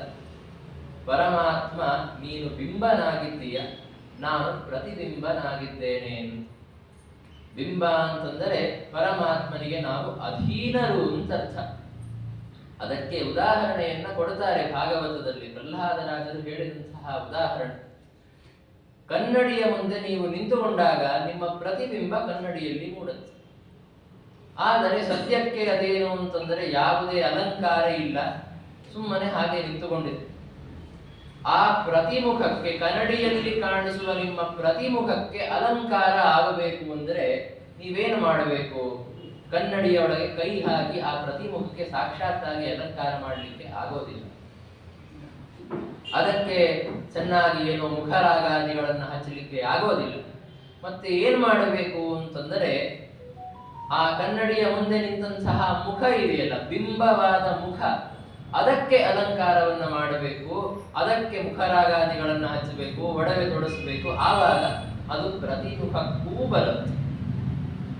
ಹೀಗಾಗಿ ಒಂದು ನಿಯಮ: ಪ್ರತಿಬಿಂಬಕ್ಕೆ ಏನಾದರೂ ಬರಬೇಕು, ಪ್ರತಿಬಿಂಬಕ್ಕೆ ಏನಾದರೂ ಸಿಗಬೇಕು ಅಂತಂದರೆ ಅದು ಮೊದಲಿಗೆ ಬಿಂಬಕ್ಕೆ ಆಗಬೇಕು. ಉದಾಹರಣೆಗೆ ಪ್ರತಿಮುಖದಲ್ಲಿ ಸೌಂದರ್ಯ ಬರಬೇಕು ಅಂತಂದರೆ ಮುಖದಲ್ಲಿ, ಕನ್ನಡಿಯ ಮುಂದೆ ನಿಂತಹ ಬಿಂಬವಾದ ಮುಖದಲ್ಲಿ ಮೊದಲಿಗೆ ಸೌಂದರ್ಯ ಬರಬೇಕು, ಒಡವೆಗಳು ಬರಬೇಕು. ಅದೇ ರೀತಿ ಪರಮಾತ್ಮ ಬಿಂಬ, ನಾನು ಪ್ರತಿಬಿಂಬ. ಸಂಪೂರ್ಣ ಅದೇ ರೀತಿ ಮುಖ ಪ್ರತಿಮುಖಗಳಂತೆ ಅಲ್ಲ, ಸ್ವಲ್ಪ ವ್ಯತ್ಯಾಸ ಇದೆ. ಪರಮಾತ್ಮ ಒಂದು ಕನ್ನಡಿಯ ಮುಂದೆ ನಿಂತುಕೊಂಡಿದ್ದಾನೆ, ಅದರಲ್ಲಿ ಭಗವಂತನ ಪ್ರತಿಬಿಂಬ ಮೂಡಿತು, ಅದೇ ನಾನು ಅಂತ ಹೀಗೆ ತಿಳಿದುಕೊಳ್ಳೋದಕ್ಕೆ ಹೋಗಬಾರದು, ಅದು ತಪ್ಪು. ಮತ್ತೆ ಏನು ಅಂತಂದರೆ, ಯಾವ ರೀತಿ ಬಿಂಬವಿದ್ದಂತೆಯೇ ಪ್ರತಿಬಿಂಬ ಇರುತ್ತೆ, ಬಿಂಬ ಏನೇನು ಮಾಡುತ್ತೋ ಅದನ್ನಷ್ಟೇ ಪ್ರತಿಬಿಂಬ ಮಾಡುತ್ತೆ. ಬಿಂಬ ಏನು ಮಾಡೋದಿಲ್ಲ ಅದನ್ನ ಪ್ರತಿಬಿಂಬ ಮಾಡೋದಿಲ್ಲ. ಹೀಗೆ ಬಿಂಬ ಪ್ರತಿಬಿಂಬಗಳ ಮಧ್ಯದಲ್ಲಿನ ವ್ಯವಸ್ಥೆ. ಅದೇ ರೀತಿ ನಾವು ಪರಮಾತ್ಮನಂತೆಯೇ ಇದ್ದೇವೆ. ಅಂದರೆ ಪರಮಾತ್ಮನೂ ಚೇತನ, ನಾವು ಚೇತನ. ಅವನು ಚೇತನೋತ್ತಮ, ನಾವು ಅಲ್ಲ. ಆ ವ್ಯತ್ಯಾಸ ಇದೆ. ಆದರೆ ನಮ್ಮಿಬ್ಬರಲ್ಲಿ ಒಂದು ಸಾಮ್ಯ, ನಾವಿಬ್ಬರು ಚೇತನರು. ಜೊತೆಗೆ ಪರಮಾತ್ಮ ಏನು ಮಾಡುತ್ತಾನೆ ಅದನ್ನಷ್ಟೇ ನಾವು ಮಾಡಬೇಕು. ನಮ್ಮಲ್ಲಿ ನಿಂತುಕೊಂಡು ನಮ್ಮನ್ನ ಪ್ರೇರಣೆ ಮಾಡುತ್ತಾ ಅವನು ಮಾಡಿಸಿದರೆ ಮಾತ್ರ ನಾವು ಮಾಡಬೇಕು. ಅವನು ಯಾವುದನ್ನ ಮಾಡೋದಿಲ್ಲ ಅದನ್ನ ನಮಗೆ ಮಾಡಲಿಕ್ಕಾಗೋದಿಲ್ಲ. ಆದ್ದರಿಂದ ಯಾವ ರೀತಿ ಬಿಂಬ ಮಾಡಿದರೆ ಮಾತ್ರ ಪ್ರತಿಬಿಂಬ ಮಾಡಬೇಕು ಅಂತ ಇದೆ, ಆ ರೀತಿಯೇ ಪರಮಾತ್ಮ ಮಾಡಿದರೆ ಮಾತ್ರ ನಾವು ಮಾಡಬೇಕು ಅಂತ ಇದೆ. ಹೀಗಾಗಿ ಬಿಂಬ ಪ್ರತಿಬಿಂಬಗಳಲ್ಲಿ ಮತ್ತೆ ಪರಮಾತ್ಮ ಜೀವರಲ್ಲಿ ಒಂದು ಸಾಮ್ಯ ಇದೆ. ಏನದು? ಯಾವ ರೀತಿ ಪ್ರತಿಬಿಂಬ ಪೂರ್ಣ ರೀತಿಯಲ್ಲಿ ಬಿಂಬಕ್ಕೆ ಅಧೀನವೋ, ಕನ್ನಡಿಯಲ್ಲಿರುವ ಪ್ರತಿಮುಖ ಯಾವ ರೀತಿ ಹೊರಗಿದ್ದ ಮುಖಕ್ಕೆ ಸಂಪೂರ್ಣ ಅಧೀನವೋ, ಅದೇ ರೀತಿ ಪರಮಾತ್ಮನಿಗೆ ನಾವು ಸಂಪೂರ್ಣ ಅಧೀನರು.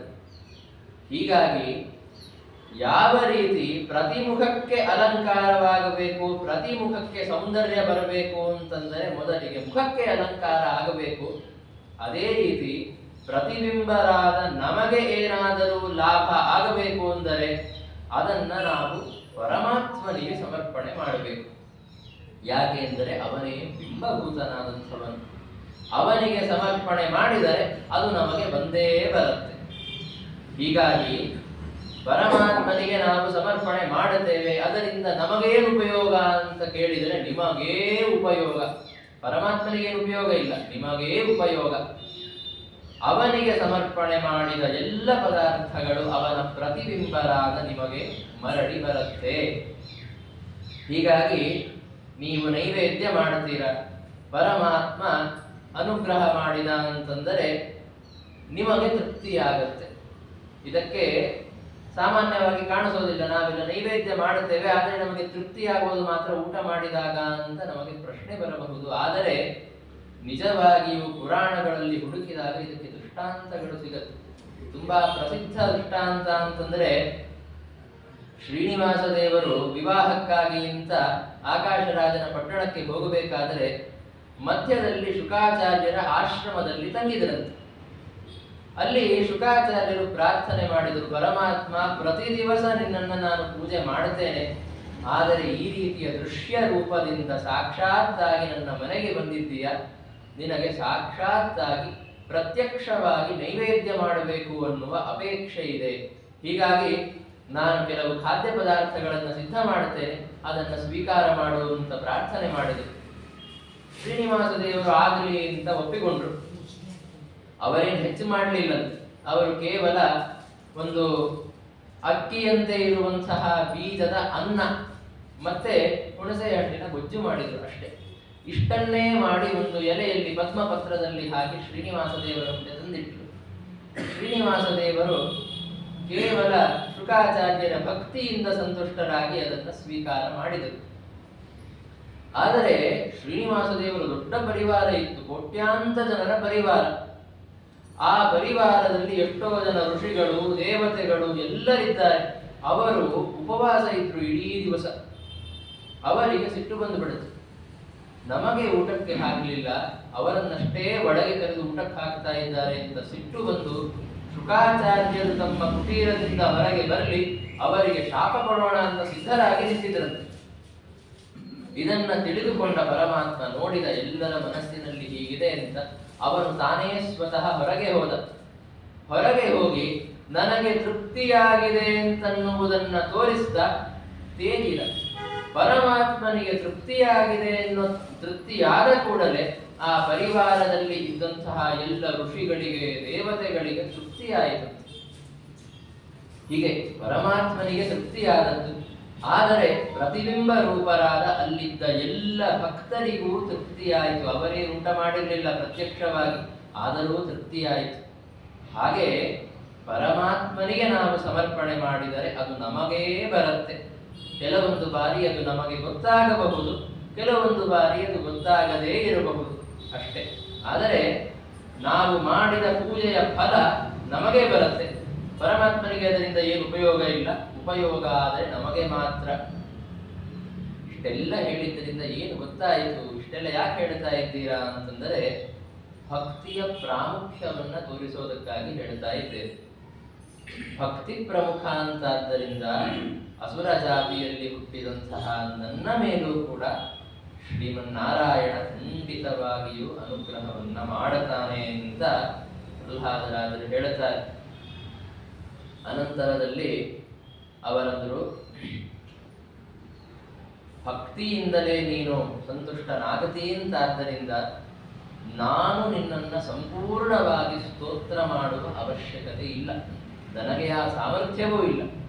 ಯಾವ ಪರಮಾತ್ಮನ ಗುಣಗಳನ್ನು ಬ್ರಹ್ಮಾದಿ ದೇವತೆಗಳಿಗೆ ಮುಗಿಸ್ಲಿಕ್ಕಾಗಿಲ್ವೋ ಅಂತಹ ಪರಮಾತ್ಮನನ್ನು ಸಂಪೂರ್ಣವಾಗಿ ಸ್ತೋತ್ರ ಮಾಡ್ತೇನೆ ಅಂತನ್ನುವುದು ಅದು ಮೂರ್ಖತನದ ಮಾತು. ಹೀಗಾಗಿ ನನಗೆ ಸಂಪೂರ್ಣವಾಗಿ ಸ್ತೋತ್ರ ಮಾಡಲಿಕ್ಕಾಗೋದಿಲ್ಲ, ಆದರೆ ನನ್ನ ಬುದ್ಧಿಯ ಅನುಸಾರವಾಗಿ ಯಥಾಶಕ್ತಿ ನಾನು ಸ್ತೋತ್ರವನ್ನ ಮಾಡುತ್ತೇನೆ. ಅಷ್ಟು ಸ್ತೋತ್ರವನ್ನ ಮಾಡಿದ್ದರಿಂದಲೇ, ಯಥಾಶಕ್ತಿ ಸ್ತೋತ್ರವನ್ನ ಭಕ್ತಿಯಿಂದ ಮಾಡಿದ್ದರಿಂದಲೇ ಯಾರ್ಯಾರು ಜೀವಿಗಳಿರ್ತಾರೆ ಅವರಿಗೆ ಸಂಸಾರದಿಂದಾಗಿ ಬಂದಂತಹ ದುಃಖ ಭಯ ಎಲ್ಲ ಶಾಂತಿಯಾಗತ್ತೆ. ನಾನು ಅಷ್ಟನ್ನೇ ಮಾಡುತ್ತೇನೆ, ನನ್ನ ಸಾಮರ್ಥ್ಯಾನುಸಾರವಾಗಿ ಸ್ತೋತ್ರವನ್ನ ನಾನು ಮಾಡುತ್ತೇನೆ ಅಂತ ಪ್ರಹ್ಲಾದರಾಜರದು. ಆಮೇಲೆ ಒಂದು ಮುಖ್ಯ ವಿಷಯ, ಪ್ರಹ್ಲಾದನನ್ನ ಕಳಿಸಿದ್ರು ಎಲ್ಲ ದೇವತೆಗಳು ಸೇರಿ ನರಸಿಂಹದೇವರ ಕೋಪವನ್ನ ಶಾಂತ ಮಾಡುವಂತ. ಹಾಗೆ ಆದ ಕೂಡಲೇ ಸಾಮಾನ್ಯವಾಗಿ ಒಂದು ಗರ್ವ ಬಂದುಬಿಡುತ್ತೆ. ಬ್ರಹ್ಮಾದಿ ದೇವತೆಗಳು ಹೋಗಲಿಲ್ಲ, ಲಕ್ಷ್ಮೀದೇವಿ ಸ್ವತಃ ಹೋಗಲಿಲ್ಲ, ಕಡೆಗೆ ನರಸಿಂಹದೇವರ ಕ್ರೋಧವನ್ನ ನಿಯಂತ್ರಣ ಮಾಡೋದಕ್ಕೆ, ಹ್ಯಾಂಡಲ್ ಮಾಡೋದಕ್ಕೆ ನಾನು ಹೋಗಬೇಕಾಯಿತು, ಎಷ್ಟು ದೊಡ್ಡವನು ನೋಡಿ ನಾನು ಅಂತನ್ನುವಂತಹ ಭಾವನೆ ಬಂದ್ಬಿಡುತ್ತೆ. ಬ್ರಹ್ಮಾದಿ ದೇವತೆಗಳೆಲ್ಲ ಹೆದರಿಕೊಂಡು ನಿಂತುಕೊಂಡಾಗ ನಾನು ಬಂದಿದ್ದೇನೆ, ನನ್ನ ಯೋಗ್ಯತೆ ಎಂಥದ್ದು ಅನ್ನುವಂತಹ ಅಹಂಕಾರ ಬಂದ್ಬಿಡುತ್ತೆ. ಆದರೆ ಆ ಅಹಂಕಾರ ನನ್ನಲ್ಲಿ ಇಲ್ಲ ಅಂತನ್ನುವುದನ್ನು ಸ್ಪಷ್ಟವಾಗಿ ತೋರಿಸ್ತಾರೆ ಪ್ರಹ್ಲಾದರಾಜರು. ಅವರಂತಾರೆ, ಇಲ್ಲಿ ನಿಂತಹ ಬ್ರಹ್ಮಾದಿ ದೇವತೆಗಳೇನಿದ್ದಾರೆ ಅವರು ನಿನ್ನ ಆಜ್ಞಾಕಾರಿಗಳು, ನಿನ್ನ ಸೇವಕರು. ಮತ್ತೆ ಅವರಿಗೆ ಸ್ಪಷ್ಟವಾದಂತಹ ಜ್ಞಾನ ಇದೆ ನಿನ್ನ ಬಗ್ಗೆ. ನಿನ್ನ ಈ ಅವತಾರ, ನಿನ್ನ ಈ ಕ್ರೋಧ ಜಗತ್ತಿನ ಮಂಗಲಕ್ಕಾಗಿ, ಎಲ್ಲ ಧರ್ಮ ಕಾರ್ಯಗಳು, ಹಿರಣ್ಯಕಶಿಪು ನಿಲ್ಲಿಸಿದಂತಹ ಧರ್ಮ ಕಾರ್ಯಗಳ ಪುನರಾರಂಭಕ್ಕಾಗಿ ಅಂತ ಆಗಿದೆಯೇ ಹೊರತು ಈ ಜಗತ್ತನ್ನ ಸಂಹಾರ ಮಾಡೋದಕ್ಕಾಗಲಿ ಅಥವಾ ನಮಗೇನೋ ತೊಂದರೆ ಕೊಡೋದಕ್ಕಾಗಿ ಅಂತ ಆಗಿಲ್ಲ.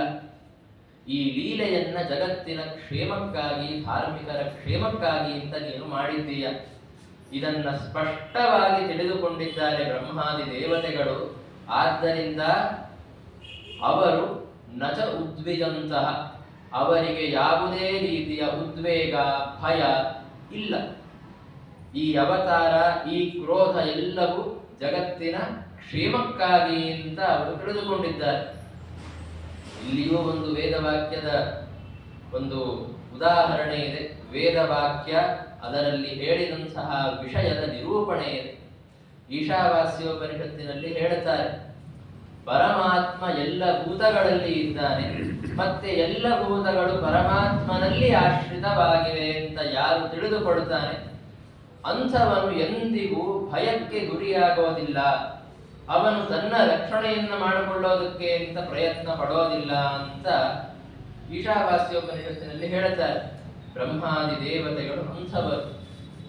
ಅವರಿಗೆ ಗೊತ್ತಿದೆ ಪರಮಾತ್ಮ ಸರ್ವಭೂತಗಳಲ್ಲಿ ಇದ್ದಾನೆ, ಮತ್ತೆ ಸರ್ವಭೂತಗಳು ಭಗವದಾಶ್ರಿತ ಅಂತ ಆಗಿದೆ. ಈ ಕಾರಣದಿಂದ ಅವರಿಗೆ ಯಾವುದೇ ಭಯವಿಲ್ಲ. ಆದ್ದರಿಂದ ಬ್ರಹ್ಮಾದಿ ದೇವತೆಗಳಿಗೆ ಭಯವಿದೆ, ಆದ್ದರಿಂದ ನನ್ನನ್ನು ಕಳಿಸಿದ್ದಾರೆ ಅಂತ ಅಲ್ಲ, ನನ್ನ ಮೇಲೆ ಕರುಣೆಯಿಂದ ಅವರು ನನ್ನನ್ನು ಕಳಿಸಿದ್ದಾರಷ್ಟೇ. ಹೀಗಾಗಿ ನನ್ನ ಮನಸ್ಸಿನಲ್ಲಿ ಯಾವುದೇ ಅಹಂಕಾರ ಇಲ್ಲ ಅಂತನ್ನುವುದನ್ನು ಸ್ಪಷ್ಟವಾಗಿ ತೋರಿಸಿದಂತೆ ಆಯಿತು. ಇಷ್ಟು ಸ್ತೋತ್ರವನ್ನ ಮಾಡಿ ಪ್ರಹ್ಲಾದರಾಜರಂತಾರೆ, ಯಾವ ಅಸುರನ ಸಂಹಾರಕ್ಕಾಗಿ ಅಂತ ನೀನು ಈ ಕ್ರೋಧವನ್ನ ತಾಳಿದ್ದಿ, ಆ ಅಸುರ ಆ ವಿಷ್ಣು ವೈಷ್ಣವ ದ್ವೇಷಿ ಈಗ ಸಂಹೃತನಾಗಿದ್ದಾನೆ, ಅವನ ಸಂಹಾರ ಆಗಿದೆ. ಹೀಗಾಗಿ ಈ ಕ್ರೋಧವನ್ನ ಈಗ ತ್ಯಾಗ ಮಾಡು, ಅಂದರೆ ಈ ಕ್ರೋಧದ ಪ್ರದರ್ಶನವನ್ನ ನಿಲ್ಲಿಸು ಅಂತ ಪ್ರಾರ್ಥನೆ ಮಾಡಿತ್ತು.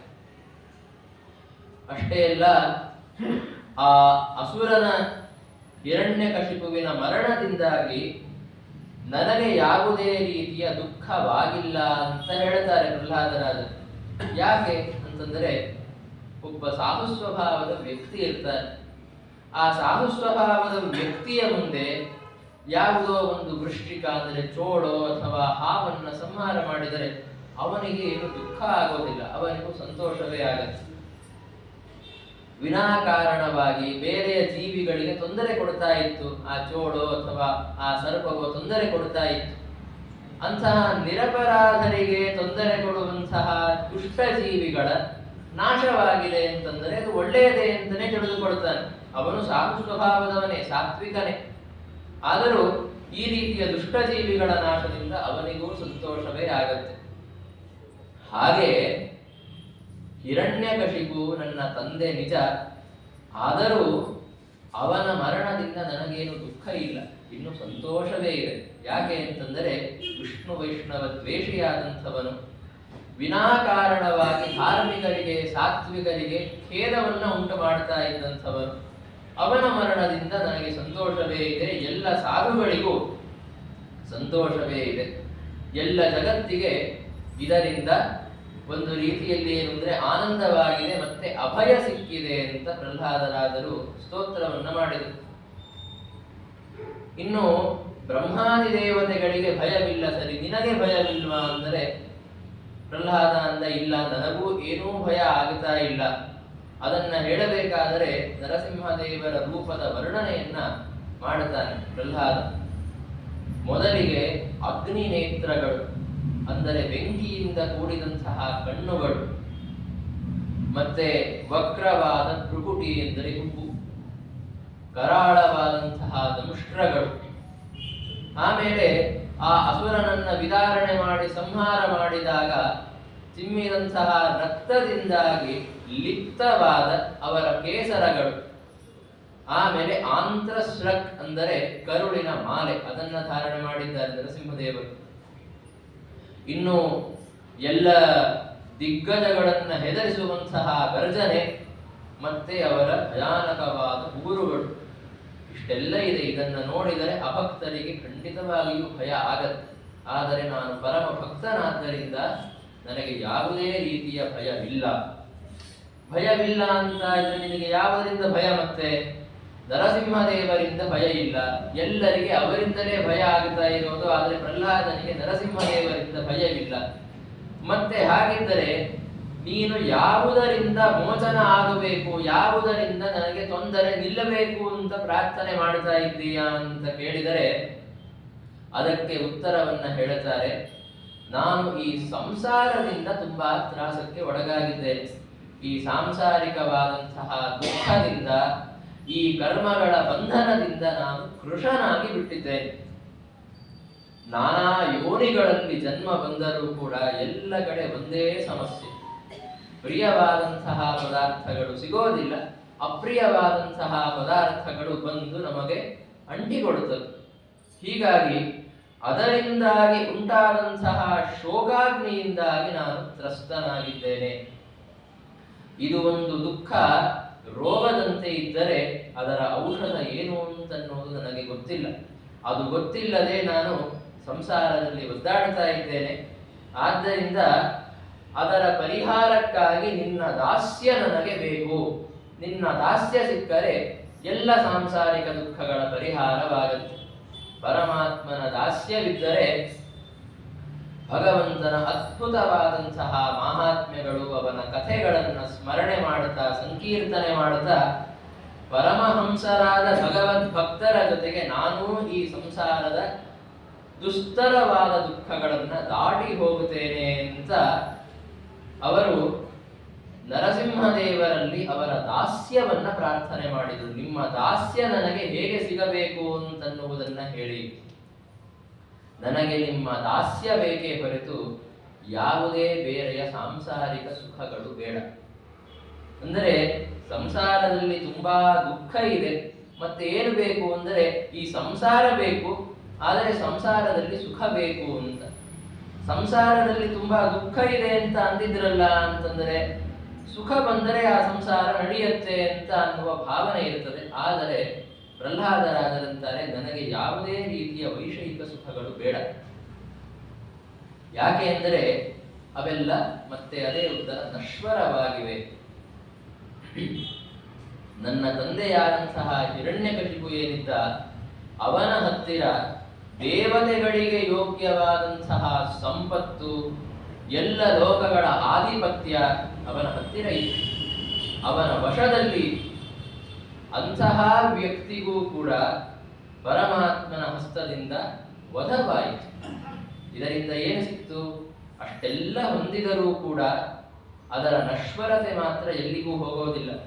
ದೇವತೆಗಳ ಸಂಪತ್ತು, ಎಲ್ಲ ಲೋಕಗಳ ಆಧಿಪತ್ಯವನ್ನ ಹೊಂದಿದರು, ನಶ್ವರತೆ ಮಾತ್ರ ಎಲ್ಲಿಗೂ ಹೋಗೋದಿಲ್ಲ. ಅದು ನಿಮ್ಮ ಜೊತೆಯೇ ಇರುತ್ತೆ, ನಿಮಗೆ ತಿಳಿಯದೇ ಇರಬಹುದಷ್ಟೆ. ಹೀಗಾಗಿ ಈ ವಿಷಯವನ್ನ ತಿಳಿದುಕೊಂಡಂತಹ ನಾನು, ನನಗೆ ಆಯುಷ್ಯ ಬೇಕು, ನನಗೆ ಸಂಪತ್ತು ಬೇಕು ಇತ್ಯಾದಿ ವರಗಳನ್ನು ಕೇಳೋದಿಲ್ಲ. ನನಗೆ ಬ್ರಹ್ಮದೇವರ ಲೋಕ ಪ್ರಾಪ್ತಿಯಾಗಬೇಕು ಅಂತನೂ ನಾನು ಕೇಳೋದಿಲ್ಲ. ಯಾಕೆ ಎಂದರೆ ಅದೂ ನಶ್ವರ. ಕಾಲನಾಮಕನಾದಂತಹ ಪರಮಾತ್ಮನ ಸಾಮರ್ಥ್ಯದಿಂದ ಬ್ರಹ್ಮದೇವರ ಲೋಕಕ್ಕೂ ಸಹಿತ ಅಶಾಶ್ವತತೆ ಅಂತನ್ನೋದು ಇದೆ. ಹೀಗಾಗಿ ಈ ಯಾವ ವರಗಳನ್ನು ನಾನು ಕೇಳೋದಿಲ್ಲ. ಈ ವರಗಳೆಲ್ಲ ಕೇವಲ ಶ್ರುತಿ ಸುಖ, ಅಂದರೆ ಕೇಳೋದಕ್ಕೆ ಚೆನ್ನಾಗಿರುತ್ತೆ. ನನಗೆ ತುಂಬಾ ದೊಡ್ಡ ಆಯುಷ್ಯ ಬೇಕು, ಕೇಳೋದಕ್ಕೆ ಚೆನ್ನಾಗಿದೆ. ನನಗೆ ತುಂಬಾ ವರ ಬೇಕು, ನನಗೆ ತುಂಬಾ ಸಂಪತ್ತು ಬೇಕು, ಕೇಳೋದಕ್ಕೆ ಚೆನ್ನಾಗಿದೆ. ಆದರೆ ಇದೆಲ್ಲವೂ ಮೃಗತೃಷ್ಣ ರೂಪ ಅಂತ. ಯಾವುದಾದರೂ ಒಂದು ಪ್ರಾಣಿ ಮರುಭೂಮಿಯಲ್ಲಿ ತಿರುಗಾಡ್ತಾ ಇದೆ, ತುಂಬಾ ಬಿಸಿಲು, ತುಂಬಾ ನೀರಡಿಕೆಯಾಗಿದೆ, ಅದಕ್ಕೆ ದೂರದಲ್ಲಿ ನೀರು ಕಾಣಿಸ್ತಾ ಇರುತ್ತೆ. ಅಲ್ಲಿ ನೀರಿದೆ ಅಂತಂದುಕೊಂಡು ಅದು ಓಡ್ತಾ ಇರುತ್ತೆ ಅದನ್ನು ಪಡೆಯಬೇಕು ಅಂತ. ಆದರೆ ಎಷ್ಟು ಓಡಿದರೂ ನೀರು ಸಿಗೋದಿಲ್ಲ. ಯಾಕೆ ಅಂದರೆ ಆ ನೀರು ಸಿಗಲಿಕ್ಕೆ ಸಾಧ್ಯವೇ ಇಲ್ಲ, ಅದು ಇಲ್ಲವೇ ಇಲ್ಲ. ಅದೇ ರೀತಿ ಆಯುಷ್ಯ, ದೀರ್ಘವಾದ ಆಯುಷ್ಯ, ಮತ್ತೆ ನಮಗೆ ಬೇಕಾದಷ್ಟು ಸಂಪತ್ತು, ಪರ್ಯಾಪ್ತವಾದಂತಹ ಸಂಪತ್ತು, ಇದು ನಮಗೆ ಬೇಕು ಅಂತ ಕೇಳಲಿಕ್ಕೆ ಚೆನ್ನಾಗಿದೆ. ಆದರೆ ಅದು ಯಾವತ್ತಿಗೂ ಸಿಗೋದಿಲ್ಲ. ಸಿಕ್ಕಿತು ಅಂತಲೇ ಇಟ್ಕೊಳ್ಳೋಣ, ಆದರೆ ಅದನ್ನ ಭೋಗ ಮಾಡುವಷ್ಟು ಸಾಮರ್ಥ್ಯ ನಮ್ಮ ಶರೀರದಲ್ಲಿ ಇಲ್ಲ. ಈ ಶರೀರ ಎಂಥದ್ದು ಅಂದರೆ ಅಶೇಷ ರುಜಾಂ ವಿರೋಹಂ ಅಂತ. ಎಲ್ಲ ರೋಗಗಳನ್ನ ಹುಟ್ಟಿಸುವಂತಹ, ಎಲ್ಲ ರೋಗಗಳನ್ನ ತನ್ನ ಮೇಲೆ ಹುಟ್ಟಿಸಿಕೊಳ್ಳುವಂತಹ ಅದ್ಭುತ ಸಾಮರ್ಥ್ಯವನ್ನ ಹೊಂದಿದೆ ನಮ್ಮ ಶರೀರ. ಇಂತಹ ಶರೀರದಿಂದ ಆ ಸಂಪತ್ತು ಸಿಕ್ಕರೂ, ಆಯುಷ್ಯ ಸಿಕ್ಕರೂ ಯಾವುದೇ ಭೋಗವನ್ನ ಮಾಡಲಿಕ್ಕೆ ಆಗೋದಿಲ್ಲ. ಆದ್ದರಿಂದ ಈ ಒಂದು ತತ್ವವನ್ನ ತಿಳಿದಂತಹ ನನಗೆ ಈ ರೀತಿಯ ವರಗಳ ಮೇಲೆ ಯಾವುದೇ ಅಪೇಕ್ಷೆ ಇಲ್ಲ. ಇದನ್ನ ತಿಳಿದುಕೊಂಡರೂ ಕೂಡ ಜನರಿಗೆ ಯಾಕೆ ವೈರಾಗ್ಯ ಬರೋದಿಲ್ಲ ಅಂತನ್ನೋದು ನನಗೆ ಅರ್ಥವಾಗುತ್ತಾ ಇಲ್ಲ ಅಂತಂತಾರೆ ಪ್ರಹ್ಲಾದರಾಜರು. ಇದು ಗೊತ್ತಿದೆ ಅಂದರೆ ಇದೆಲ್ಲ ಕೇಳೋದಕ್ಕಷ್ಟೇ ಚೆನ್ನಾಗಿದೆ, ಇದು ಖಂಡಿತವಾಗಿಯೂ ಸಿಗೋದಿಲ್ಲ, ಸಿಕ್ಕರೂ ಉಪಯೋಗ ಇಲ್ಲ ಅಂತ ಗೊತ್ತಿದ್ದರೂ ಕೂಡ ಜನ ಏನು ಮಾಡ್ತಾ ಇದ್ದಾರೆ ಅಂತಂದರೆ ಕಾಮಾನಲಂ ಮಧುಲವೈಹಿ ಶ್ರಮಯನ್ ದುರಾಪೈಹಿ ಅಂತ. ತಮ್ಮಲ್ಲಿ ಇದ್ದಂತಹ ಕಾಮಾಗ್ನಿಯನ್ನ, ಕಾಮಾಗ್ನಿ ಅಂತಂದ್ರೆ ಆ ಪದಾರ್ಥ ಬೇಕು, ಈ ವಿಷಯದ ಭೋಗ ಆಗಬೇಕು ಅನ್ನುವಂತಹ ರಾಗದ ಅಗ್ನಿ, ಅದೊಂದು ದೊಡ್ಡ ಬೆಂಕಿ ಇದ್ದಂತೆ. ಅದನ್ನ ವಿಷಯ ಭೋಗ ಅನ್ನುವಂತಹ ಆಜ್ಯ ಬಿಂದುಗಳಿಂದ, ಆಜ್ಯ ಅಂದರೆ ಕರುಗಿಸಿದಂತಹ ತುಪ್ಪ, ಅದರ ಹನಿಗಳಿಂದ ಆ ಬೆಂಕಿಯನ್ನ ಆರಿಸೋದಕ್ಕೆ ಪ್ರಯತ್ನ ಪಡ್ತಾ ಇದ್ದಾರೆ.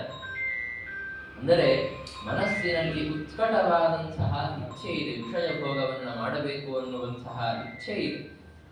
ಆ ಇಚ್ಛೆಯನ್ನ ಅವರು ಏನು ನೋಡ್ತಾರೆ, ಆ ಇಚ್ಛೆ ಇದೆ ಅಂತಂದರೆ ವಿಷಯ ಭೋಗವನ್ನ ಮಾಡಿಬಿಡೋಣ, ಅದು ಶಾಂತವಾಗತ್ತೆ ಅಂತ ವಿಷಯ ಭೋಗ ಮಾಡುತ್ತಾರೆ. ಆದರೆ ಆ ವಿಷಯ ಭೋಗದಿಂದ ಎಂದಿಗೂ ಆ ಇಚ್ಛೆ, ಆ ಕಾಮವೆಂಬ ಅಗ್ನಿ ಶಾಂತವಾಗೋದಿಲ್ಲ.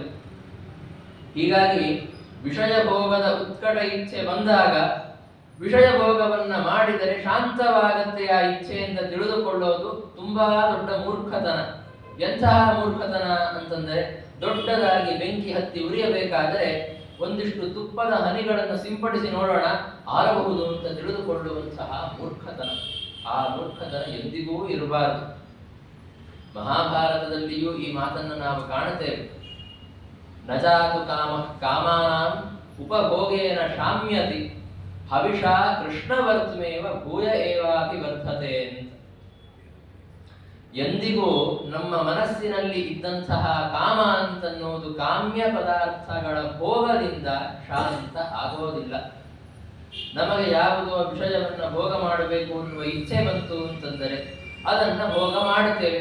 ಅದರಿಂದ ಇಚ್ಛೆ ಶಾಂತವಾಗತ್ತ? ಖಂಡಿತವಾಗಿಯೂ ಆಗೋದಿಲ್ಲ. ಮುಂದಿನ ಬಾರಿ ಇನ್ನೂ ಉತ್ಕಟವಾಗಿ ಆ ಇಚ್ಛೆ ಬರುತ್ತೆ. ಆ ಬಾರಿಯೂ ಭೋಗ ಮಾಡಿದರೆ ಮುಂದಿನ ಹೊತ್ತಿಗೆ ಇನ್ನೂ ಉತ್ಕಟವಾಗಿ ಇಚ್ಛೆ ಬರುತ್ತೆ. ಆ ಬಾರಿಯೂ ಭೋಗ ಮಾಡಿಬಿಟ್ರೆ ಇನ್ನು ಮುಂದೆ ಆ ಇಚ್ಛೆಯನ್ನ ನಿಯಂತ್ರಣ ಮಾಡ್ಲಿಕ್ಕಾಗೋದಿಲ್ಲ, ತಡ್ಕೊಳ್ಲಿಕ್ಕಾಗದೆ ಇರುವಷ್ಟು ಇಚ್ಛೆ ಬಂದು ಬಿಡುತ್ತೆ. ಅಷ್ಟು ಉತ್ಕಟವಾದ ಇಚ್ಛೆಗೆ ಬಂದು ಬಿಡುತ್ತೆ. ಅಂದ್ರೆ ಅದನ್ನ ಚಟ ಹಿಡಿಯೋದು ಅಂತ ಅಂತೀವಲ್ಲ, ಆ ಹಂತಕ್ಕೆ ಹೋಗಿಬಿಡುತ್ತೆ. ಏನೋ ಒಂದು ಬಾರಿ ಮದ್ಯಪಾನ ಮಾಡೋಣ, ಏನ್ ಸಮಸ್ಯೆ ಆಗತ್ತೆ ಅಂತ ಮಾಡಿಬಿಡ್ತಾರೆ. ಆಮೇಲೆ ಇನ್ನೊಂದು ಬಾರಿ ಅಂತ ಅಂತ ಇಚ್ಛೆ ಎಷ್ಟು ಉತ್ಕಟ ಆಗಿಬಿಡುತ್ತೆ ಅಂದ್ರೆ ಇನ್ನು ಅವರ ನಿಯಂತ್ರಣದಿಂದ ಹೊರಗೆ ಹೋಗ್ಬಿಡುತ್ತೆ. ಅವರ ವಿವೇಕದಿಂದ ಇಲ್ಲ, ಇದರಿಂದ ನನಗೆ ತೊಂದರೆ ಆಗತ್ತೆ ಅಂತ ಗೊತ್ತಾಗುತ್ತಾ ಇದ್ರು ಆ ಇಚ್ಛೆಯನ್ನ ತಡೆಯೋದಕ್ಕಾಗೋದಿಲ್ಲ. ಹೀಗಾಗಿ ಕಾಮ್ಯ ಪದಾರ್ಥಗಳ ಭೋಗದಿಂದ ಕಾಮ ಶಾಂತವಾಗತ್ತೆ ಅಂತ ತಿಳಿದುಕೊಳ್ಳುವುದು ಮೂರ್ಖತನ. ಮತ್ತೇನಾಗತ್ತೆ ಅಂದರೆ, ಯಾವ ರೀತಿ ಬೆಂಕಿಯಲ್ಲಿ ಹವಿಸ್ಸನ್ನ ಹಾಕಿದರೆ ಅದು ಶಾಂತವಾಗುವುದಿಲ್ಲ, ಇನ್ನೂ ಹೆಚ್ಚು ಹತ್ತಿ ಉರಿಯತ್ತೆ. ಹಾಗೆ ಕಾಮದಲ್ಲಿ ಕಾಮ್ಯ ಪದಾರ್ಥಗಳ ಭೋಗ ಮಾಡುವುದು ಅಂತಂದರೆ ಹವಿಸ್ಸು ಹಾಕದಾಗಿ ಬೆಂಕಿಗೆ ಆ ಕಾಮ ಇನ್ನೂ ಹೆಚ್ಚಾಗತ್ತೆ. ಆದ್ದರಿಂದ ವಿಷಯ ಭೋಗದಿಂದ ಅದನ್ನ ಶಾಂತ ಮಾಡಿಕೊಡುತ್ತೇನೆ ಅಂತ ತಿಳಿದುಕೊಳ್ಳುವುದು ಮೂರ್ಖತನ. ಆದರೆ ಆ ಮೂರ್ಖತನವನ್ನು ಎಷ್ಟೋ ಜನ ಮಾಡುತ್ತಾ ಇದ್ದಾರೆ. ಆದರೆ ಅದು ನನ್ನಲ್ಲಿ ಇಲ್ಲ.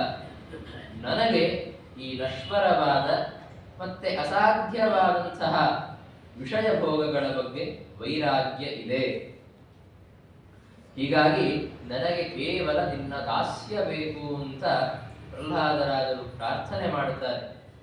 ಅದರ ಅನಂತರದಲ್ಲಿ ಪ್ರಹ್ಲಾದರಾಜರು ಇನ್ನೊಂದು ವಿಷಯವನ್ನ ಹೇಳಿದರು.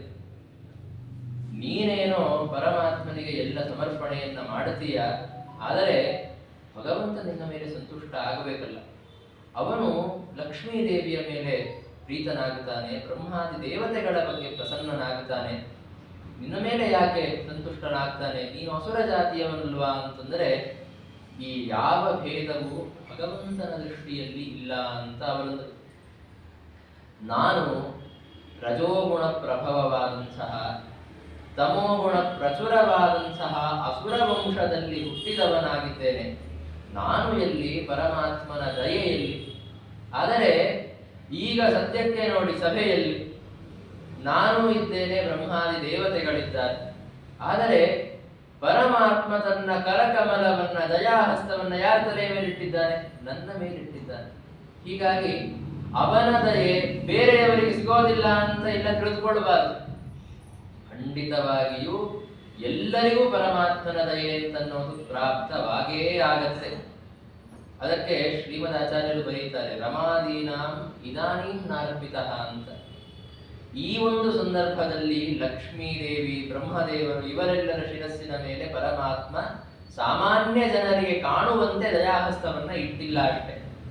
ಅವರೆಲ್ಲರ ಶಿರಸ್ಸಿನ ಮೇಲೆ ಪರಮಾತ್ಮನ ಕರಕಮಲ ಇದ್ದೇ ಇದೆ. ಪ್ರಹ್ಲಾದನಿಗೆ ಪ್ರಾಧಾನ್ಯ ಬರಬೇಕು ಅಂತ ಎಲ್ಲರಿಗೂ ಕಾಣುವಂತೆ ಅವರ ಶಿರಸ್ಸಿನ ಮೇಲೆ ಕರಕಮಲವನ್ನ ಇಟ್ಟಿದ್ದಾನೆ. ಆದರೆ ಇದು ನಮಗೆ ಏನು ತೋರಿಸಿಕೊಡುತ್ತೆ ಅಂದ್ರೆ, ಪ್ರಹ್ಲಾದನಂತಹ ಅಸುರ ಬಾಲಕನಿಗೂ ಪರಮಾತ್ಮನ ದಯೆ ಪ್ರಾಪ್ತವಾಗತ್ತೆ ಅಂತ ತೋರಿಸಿಕೊಳ್ಳುತ್ತೆ. ಆದರೆ ಈ ವಿಷಯದಲ್ಲಿ ತಾರತಮ್ಯ ಮಾತ್ರ ಇದೆ. ಅಂದ್ರೆ ಲಕ್ಷ್ಮೀದೇವಿಯ ಬಗ್ಗೆ, ಬ್ರಹ್ಮದೇವರ ಬಗ್ಗೆ ಪರಮಾತ್ಮನಿಗೆ ಇರುವ ಪ್ರಸಾದ ಹೆಚ್ಚು, ಆದರೆ ಪ್ರಹ್ಲಾದನ ಬಗ್ಗೆ ಇರುವಂತಹ ಪ್ರಸಾದ ಕಮ್ಮಿ. ಅದಕ್ಕೆ ಕಾರಣ ಏನು? ಪ್ರಹ್ಲಾದ ಅಸುರ ಬಾಲಕ, ಅವರೆಲ್ಲ ದೇವೋತ್ತಮರು. ಆದ್ದರಿಂದ ಪರಮಾತ್ಮ ದೇವತಾ ಪಕ್ಷಪಾತಿ ಅಲ್ವಾ, ಆದ್ದರಿಂದ ದೇವತೆಗಳ ಮೇಲೆ ಪ್ರಸಾದ ಜಾಸ್ತಿ, ಪರಮ ಭಕ್ತನಾಗಿದ್ದರೂ ಈ ಅಸುರ ಬಾಲಕನ ಮೇಲೆ ಪ್ರಸಾದ ಕಮ್ಮಿ ಅಂತ ಹೀಗೇನಾದ್ರೂ ಇದೆಯಾ ಅಂತಂದ್ರೆ ಪ್ರಹ್ಲಾದರಾದರು ತಾವೇ ಅದಕ್ಕೂ ಉತ್ತರವನ್ನು ಕೊಡ್ತಾರೆ. ಸೇವಾನುರೂಪ ಉದಯ ನಪರಾವರತ್ವಂ ಅಂತ. ಇವರು ನನ್ನವರು, ಇವನು ಬೇರೆಯವನು, ಇವರೆಲ್ಲ ದೇವತೆಗಳು, ಇವನು ಅಸುರ ಇತ್ಯಾದಿ ಒಂದು ಬುದ್ಧಿ ಯಾರಲ್ಲಿ ಇರುತ್ತೆ ಅಂದ್ರೆ ಸಾಮಾನ್ಯ ಚೇತನರಲ್ಲಿ ಇರುತ್ತೆ. ಈ ವಿಷಮವಾದ ಬುದ್ಧಿ. ನಿಮಗೆ ಸಂಬಂಧಪಟ್ಟವರು ಇಬ್ಬರು ಇರ್ತಾರೆ, ಅವರಲ್ಲಿ ಒಬ್ಬರಿಗೆ ಜಾಸ್ತಿ ಯೋಗ್ಯತೆ ಇದೆ, ಅವರಲ್ಲಿ ಜ್ಞಾನ, ಭಗವದ್ಭಕ್ತಿ ಎಲ್ಲ ಜಾಸ್ತಿ ಇದೆ. ಇನ್ನೊಬ್ಬರಲ್ಲಿ ಆ ಎಲ್ಲ ಗುಣಗಳು ಕಡಿಮೆ ಇದೆ. ಆದರೂ ಮೊದಲನೇ ವ್ಯಕ್ತಿ ನನಗೆ ಅತ್ಯಂತ ಪ್ರೀತ್ಯಾಸ್ಪದ, ಎರಡನೇ ವ್ಯಕ್ತಿ ಅಷ್ಟಕ್ಕಷ್ಟೇ. ಅವನಿಗೆ ಜಾಸ್ತಿ ಯೋಗ್ಯತೆ ಇದೆ, ಇವನಿಗೆ ಕಡಿಮೆ ಇದೆ ಅಂದ್ರೆ ಅದಿರಲಿ, ಇವನು ನನಗೆ ಬೇಕಾದವನು ಒಟ್ಟು ಅಂತನ್ನುವ ಈ ರೀತಿಯ ಒಂದು ವಿಷಮವಾದ ಆಗ್ರಹ ಜೀವಿಗಳಲ್ಲಿ ಇರ್ತದೆಯೇ ಹೊರತು ಪರಮಾತ್ಮನಲ್ಲಿ ಇರೋದಿಲ್ಲ. ಭಗವಂತ ತನ್ನ ಬಗ್ಗೆ ಎಷ್ಟು ಭಕ್ತಿಯನ್ನು ಹೊಂದಿದ್ದಾರೆ, ತನ್ನ ಗುಣಗಳ ಬಗ್ಗೆ ಎಷ್ಟು ಜ್ಞಾನವನ್ನು ಹೊಂದಿದ್ದಾರೆ, ಅದರ ಅನುಸಾರವಾಗಿ ಅವರ ಮೇಲೆ ಪ್ರಸನ್ನನಾಗುತ್ತಾನೆ ಹೊರತು ಇವನು ಬೇರೆ, ಇವನು ನನ್ನವನು ಇತ್ಯಾದಿ ಬುದ್ಧಿ ಅವನಿಗೆ ಇಲ್ಲ. ಹೀಗಾಗಿ ಲಕ್ಷ್ಮೀದೇವಿಯ ಮೇಲೆ ಜಾಸ್ತಿ ಪ್ರೇಮ, ಆ ಪ್ರೇಮ ಬ್ರಹ್ಮದೇವರ ಮೇಲಿಲ್ಲ. ಬ್ರಹ್ಮದೇವರ ಮೇಲೆ ಇದ್ದಂತಹ ಪ್ರೇಮ ರಮಾದೇವಿಯ ರುದ್ರದೇವರ ಮೇಲಿಲ್ಲ. ರುದ್ರದೇವರ ಮೇಲಿದ್ದ ಪ್ರೇಮ ಇಂದ್ರನ ಮೇಲಿಲ್ಲ, ಇಂದ್ರನ ಮೇಲಿದ್ದ ಪ್ರೇಮ ಪ್ರಹ್ಲಾದನ ಮೇಲಿಲ್ಲ. ಏನು ಕಾರಣ ಈ ತಾರತಮ್ಯಕ್ಕೆ ಅಂದರೆ ಆಯಾ ವ್ಯಕ್ತಿಗಳ ಸೇವೆಯಲ್ಲಿ ಇರುವ ತಾರತಮ್ಯ ಕಾರಣ. ಲಕ್ಷ್ಮೀದೇವಿ ಮಾಡುವಂತಹ ಸೇವೆಯನ್ನ ಬ್ರಹ್ಮದೇವರು ಮಾಡಲಿಕ್ಕೆ ಸಾಧ್ಯ ಇಲ್ಲ. ಬ್ರಹ್ಮದೇವರು ಮಾಡುವ ಸೇವೆಯನ್ನ ಅದನ್ನು ರುದ್ರದೇವರು ಮಾಡಲಿಕ್ಕೆ ಸಾಧ್ಯ ಇಲ್ಲ. ರುದ್ರದೇವರಲ್ಲಿರುವ ಭಗವದ್ಭಕ್ತಿ ಇಂದ್ರನಲ್ಲಿಲ್ಲ, ಇಂದ್ರನಿಗೆ ಇರುವ ಭಗವತ್ ತತ್ವದ ಜ್ಞಾನ ಭಕ್ತಿ ಅದು ಪ್ರಹ್ಲಾದನಿಗಿಲ್ಲ. ಈ ತಾರತಮ್ಯದಿಂದಾಗಿ ನನ್ನ ಮೇಲೆ ಕಡಿಮೆ ಪ್ರಸಾದ ಇದೆಯೇ ಹೊರತು ನಾನು ಬೇರೆಯವನು ಅಸುರ ಬಾಲಕ ಅಂತನ್ನುವುದು ಕಾರಣವಲ್ಲ ಅಂತ ಪ್ರಹ್ಲಾದರಾಜರು ಹೇಳ್ತಾ ಪರಮಾತ್ಮನ ಅವೈಷಮ್ಯವನ್ನ, ಅವನು ವಿಷಮನಲ್ಲ, ನಿರ್ಘೃಣನಲ್ಲ ಅಂತನ್ನುವುದನ್ನ ಸಾಧನೆ ಮಾಡಿ ಕೊಟ್ಟಿದ್ದಾರೆ ನಮಗೆ. ಇನ್ನೂ ಅನೇಕ ವಿಷಯಗಳು ಪ್ರಹ್ಲಾದರಾಜರ ಸ್ತೋತ್ರದಲ್ಲಿ ಇದೆ. ಅವರು ಪ್ರಾರ್ಥನೆ ಮಾಡಿದ್ದಿದೆ, ನನಗಾಗಿ ಮೋಕ್ಷ ಬೇಡ, ನನಗಾಗಿ ನಾನು ಪ್ರಾರ್ಥನೆ ಮಾಡಲ್ಲ, ನನ್ನ ಬಂಧುಗಳಿಗಾಗಿ, ನನ್ನನ್ನು ಆಶ್ರಯಿಸಿಕೊಂಡು ಇದ್ದಂತಹ ಎಷ್ಟೋ ಬಾಲಕರಿಗಾಗಿ ನಾನು ಪ್ರಾರ್ಥನೆ ಮಾಡುತ್ತೇನೆ ಅಂತ ಅವರು ಹೇಳುವ ಅಂಶಗಳಿವೆ, ನವಮಾಧ್ಯಾಯದಲ್ಲೇ ಇವೆ. ಆ ವಿಷಯಗಳನ್ನು ಮತ್ತೆ ನಾಳೆಯ ದಿವಸ ನಾವು ನಿರೂಪಣೆ ಮಾಡುತ್ತೇವೆ.